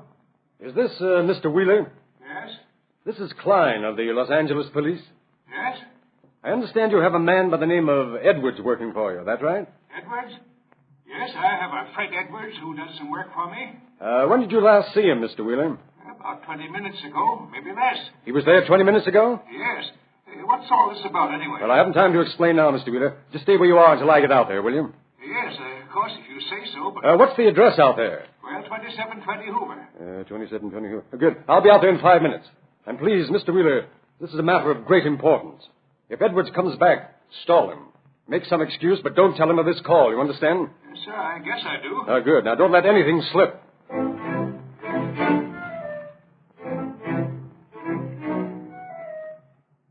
So, with the first real lead since the shooting, Klein calls Captain Robards at headquarters, tells him to have men sent out to cover the Hoover district, then rushes to the address himself. He is met by a considerably confused and upset gentleman who says he is Mr. Wheeler. That's all right. Now, just a minute, Mr. Wheeler. I realize that you must be anxious to know what all this is about. And I think it'd be better if we talked in the house. Yes, of course. I'm sorry to have been so rude, but you see, everything is so strange. I mean Edwards' actions, and then, of course, your phone call came. Of course, I see. Well, suppose we go in, and I'll tell you all about it, then. Certainly. Certainly. Come right in this way. In here. Thank you. Now, please tell me, what is it all about? Mr. Wheeler, we believe that the man who calls himself Edward just shot and killed a police officer. Good heavens. He was arrested for stealing a quart of milk. And when the officer showed him a little consideration by going to his room with him, this man turned and shot him. He died a few minutes later. Fred Edwards, a killer. And then, why, I was talking to him right here in this room less than an hour ago. Well, that's the reason why anything you can tell me now is of such importance.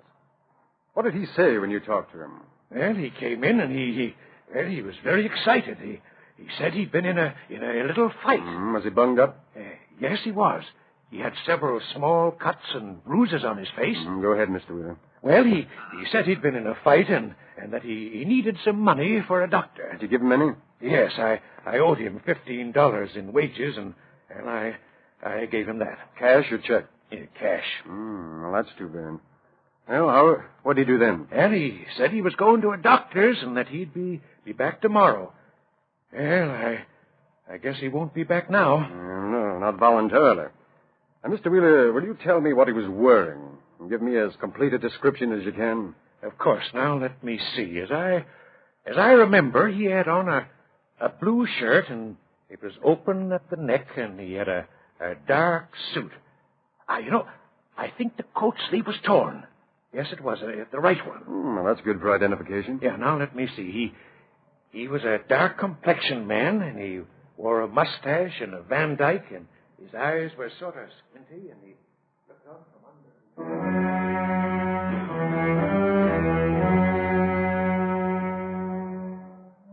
Los Angeles Police calling all cars. Attention all cars, all points, bulletin. Number 66473. Wanted for murder. One Fred Edwards. Weight 160 pounds. A foreigner. Swarthy complexion. Walks with a stoop. Has black hair. Black mustache. Van Dyke beard. Wearing a dark suit. Blue shirt. High top black shoes. Medium build. This man is armed and desperate. All points take notice. Los Angeles Police, Captain Robert. And in the office of the Radical Squad, Detectives Evans and Lane scan this new bulletin. Hasten to Captain Robart's office. You wanted to see me, man? Yes, sir. I think I know this fellow described in this bulletin. Edward? Yes, sir. This description fits a man we've been watching in connection with some bombings around town here. The only difference is the name. What name have you got? Wolfgang, Isaac Wolfgang. We've had him under surveillance for some time. Lane here and I think he was connected with that Southern Pacific tract dynamiting. That fits all right. Klein and the boys found several sticks of dynamite and everything to go with it in his room. That's the fellow, all right. I'll tell you what you do. Get out and see if you can get a trace on him. Lay aside anything else you're working on now and get on this. I'll get another bulletin out with this Wolfgang alias right away. Right. Come on, Lane. Let's go.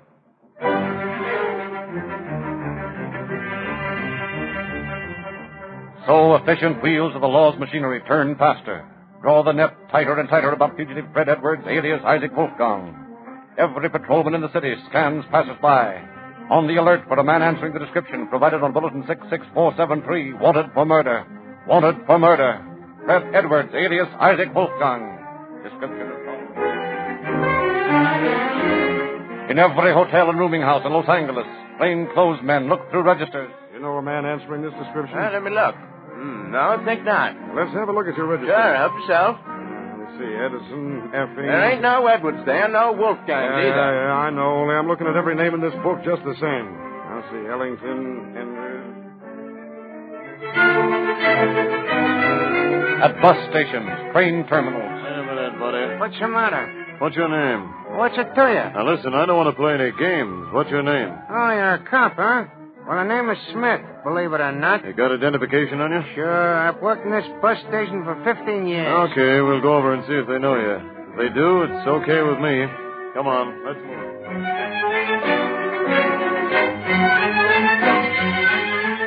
Hour after hour, at every place in the city where the fugitive might be, detectives question people and find no trace of the wanted killer.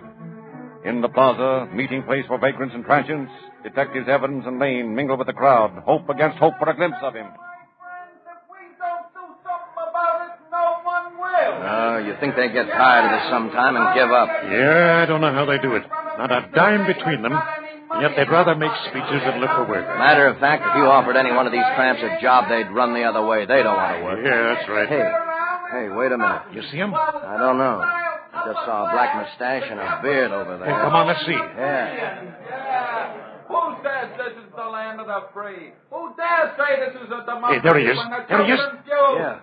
Wait till he turns around and we can get a better look at it. It's him, all right. Come on. No, wait a minute. No, it isn't. You're right, it isn't. But before he turned around, I could have sworn it was. Yeah, me too. Oh, well, come on, let's browse along. You know, it's a funny thing how a Chinaman can look so much like Wolfgang from the back, isn't it?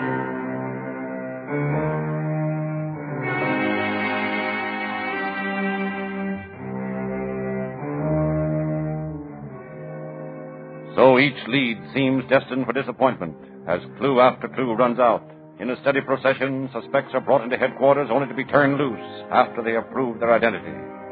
Fred Edwards, alias Isaac Wolfgang, killer, dynamiter, seems to have completely disappeared. And as the day grows older, the search widens. Teletype communications prominent to all nearby cities keep weary operators straining at their posts as a steady line of messages flash across the wires.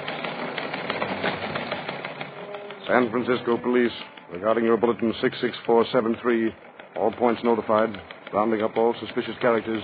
We'll check back at regular intervals. San Diego Police. A free man might be your wanted number 66473. Holding for your identification. Please communicate at once with homicide. Los Angeles Police, regarding our bulletin 66473, added information. This man might be hiding near or in railway yards, thought to have escaped on freight train from this city. If located, hold and notify immediately.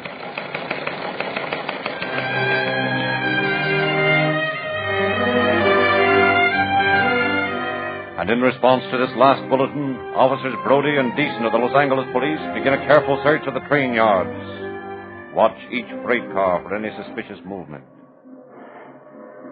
Sort of like looking for a needle in the well-known haystack, huh, Brody? Yeah. About as much chance of finding a man in this mess as of me being made a captain tomorrow. Some crack. Now, come on. Let's take a look at this baby coming by. You look under the rods, and I'll look at the coupler. Okay.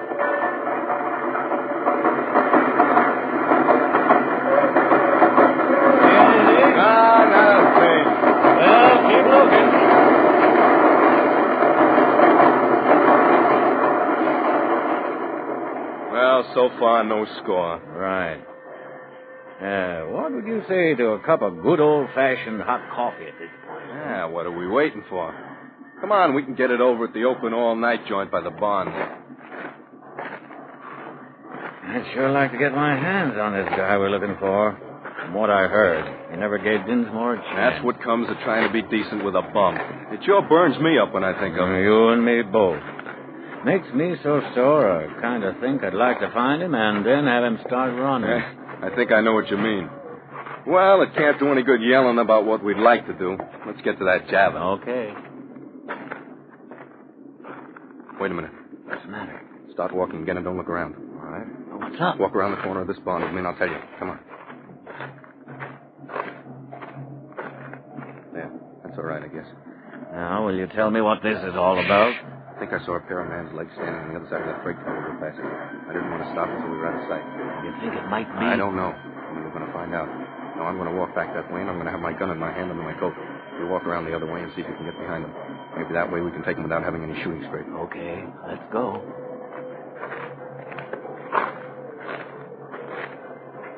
There he goes, Deacon. Got it! I see him. All right, hang on, fella. Hang on, I'm right with you. Don't worry, I got him all right. All right, you get on your feet and stick out your hands. The idea. Why are you fellas jumping on me like this? What's your name? What difference does it make to you? David. Your name's Fred Edwards, alias Isaac Wolfgang, right? No, it's not right. No? And you're his twins? Now, come on and don't start anything if you don't want to get hurt. We don't like tramps like you, and it wouldn't break our hearts a bit to have to take you in flat. You understand? Yes. I understand. Good. See that you remember it. Come on, Brody, let's go.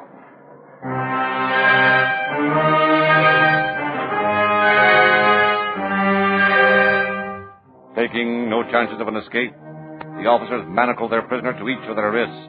Then, secure in the knowledge that where he goes, they go too, they proceed to the police station.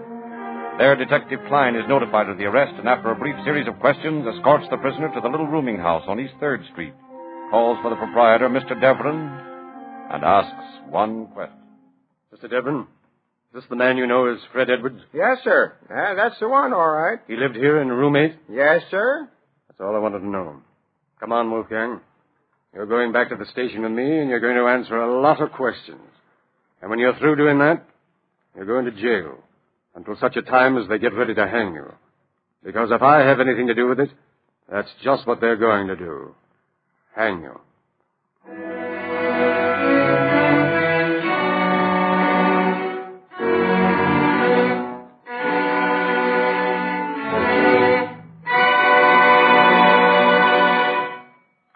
And Detective Klein was right. He did have a great deal to do with it. And after a trial filled with many delays, Fred Edwards, alias Isaac Wolfgang, took the last long walk down death row to pay the supreme penalty, a life for a life. Thank you, Chief Davis. As you listen to these exploits of the police in tracking down criminals, keep in mind that next to the fearlessness and ingenuity of the officers themselves, probably the greatest factor in their inevitable success is motor car performance. It is of paramount importance to you as a motorist to realize that more police cars, fire engines, ambulances, and other emergency equipment use Rio Grande cracked gasoline wherever it is sold than any other brand. That the police of so many of the West's greatest cities and counties, Los Angeles, Oakland, Berkeley, Fresno, Santa Barbara, San Diego, Maricopa County, Arizona, and many, many other cities and counties, have specified this police car performance gasoline month after month. You will find Sinclair Motor Oil superior, too.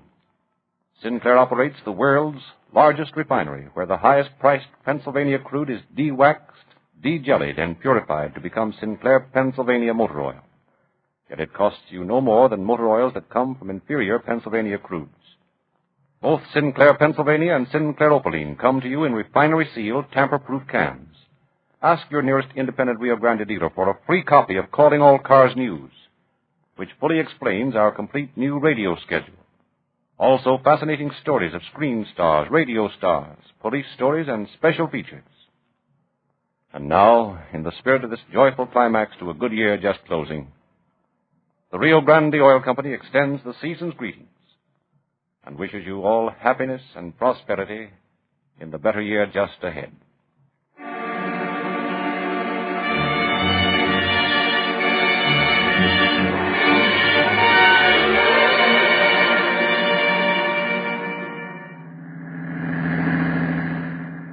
Police calling all cars, attention all cars, a cancellation broadcast from 161 regarding a murder.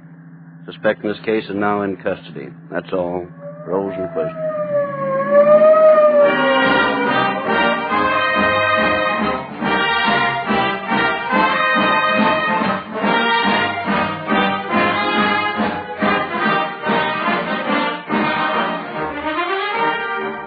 This is your narrator, Frederick Lindsley, bidding you good night for the Rio Grande Oil Company.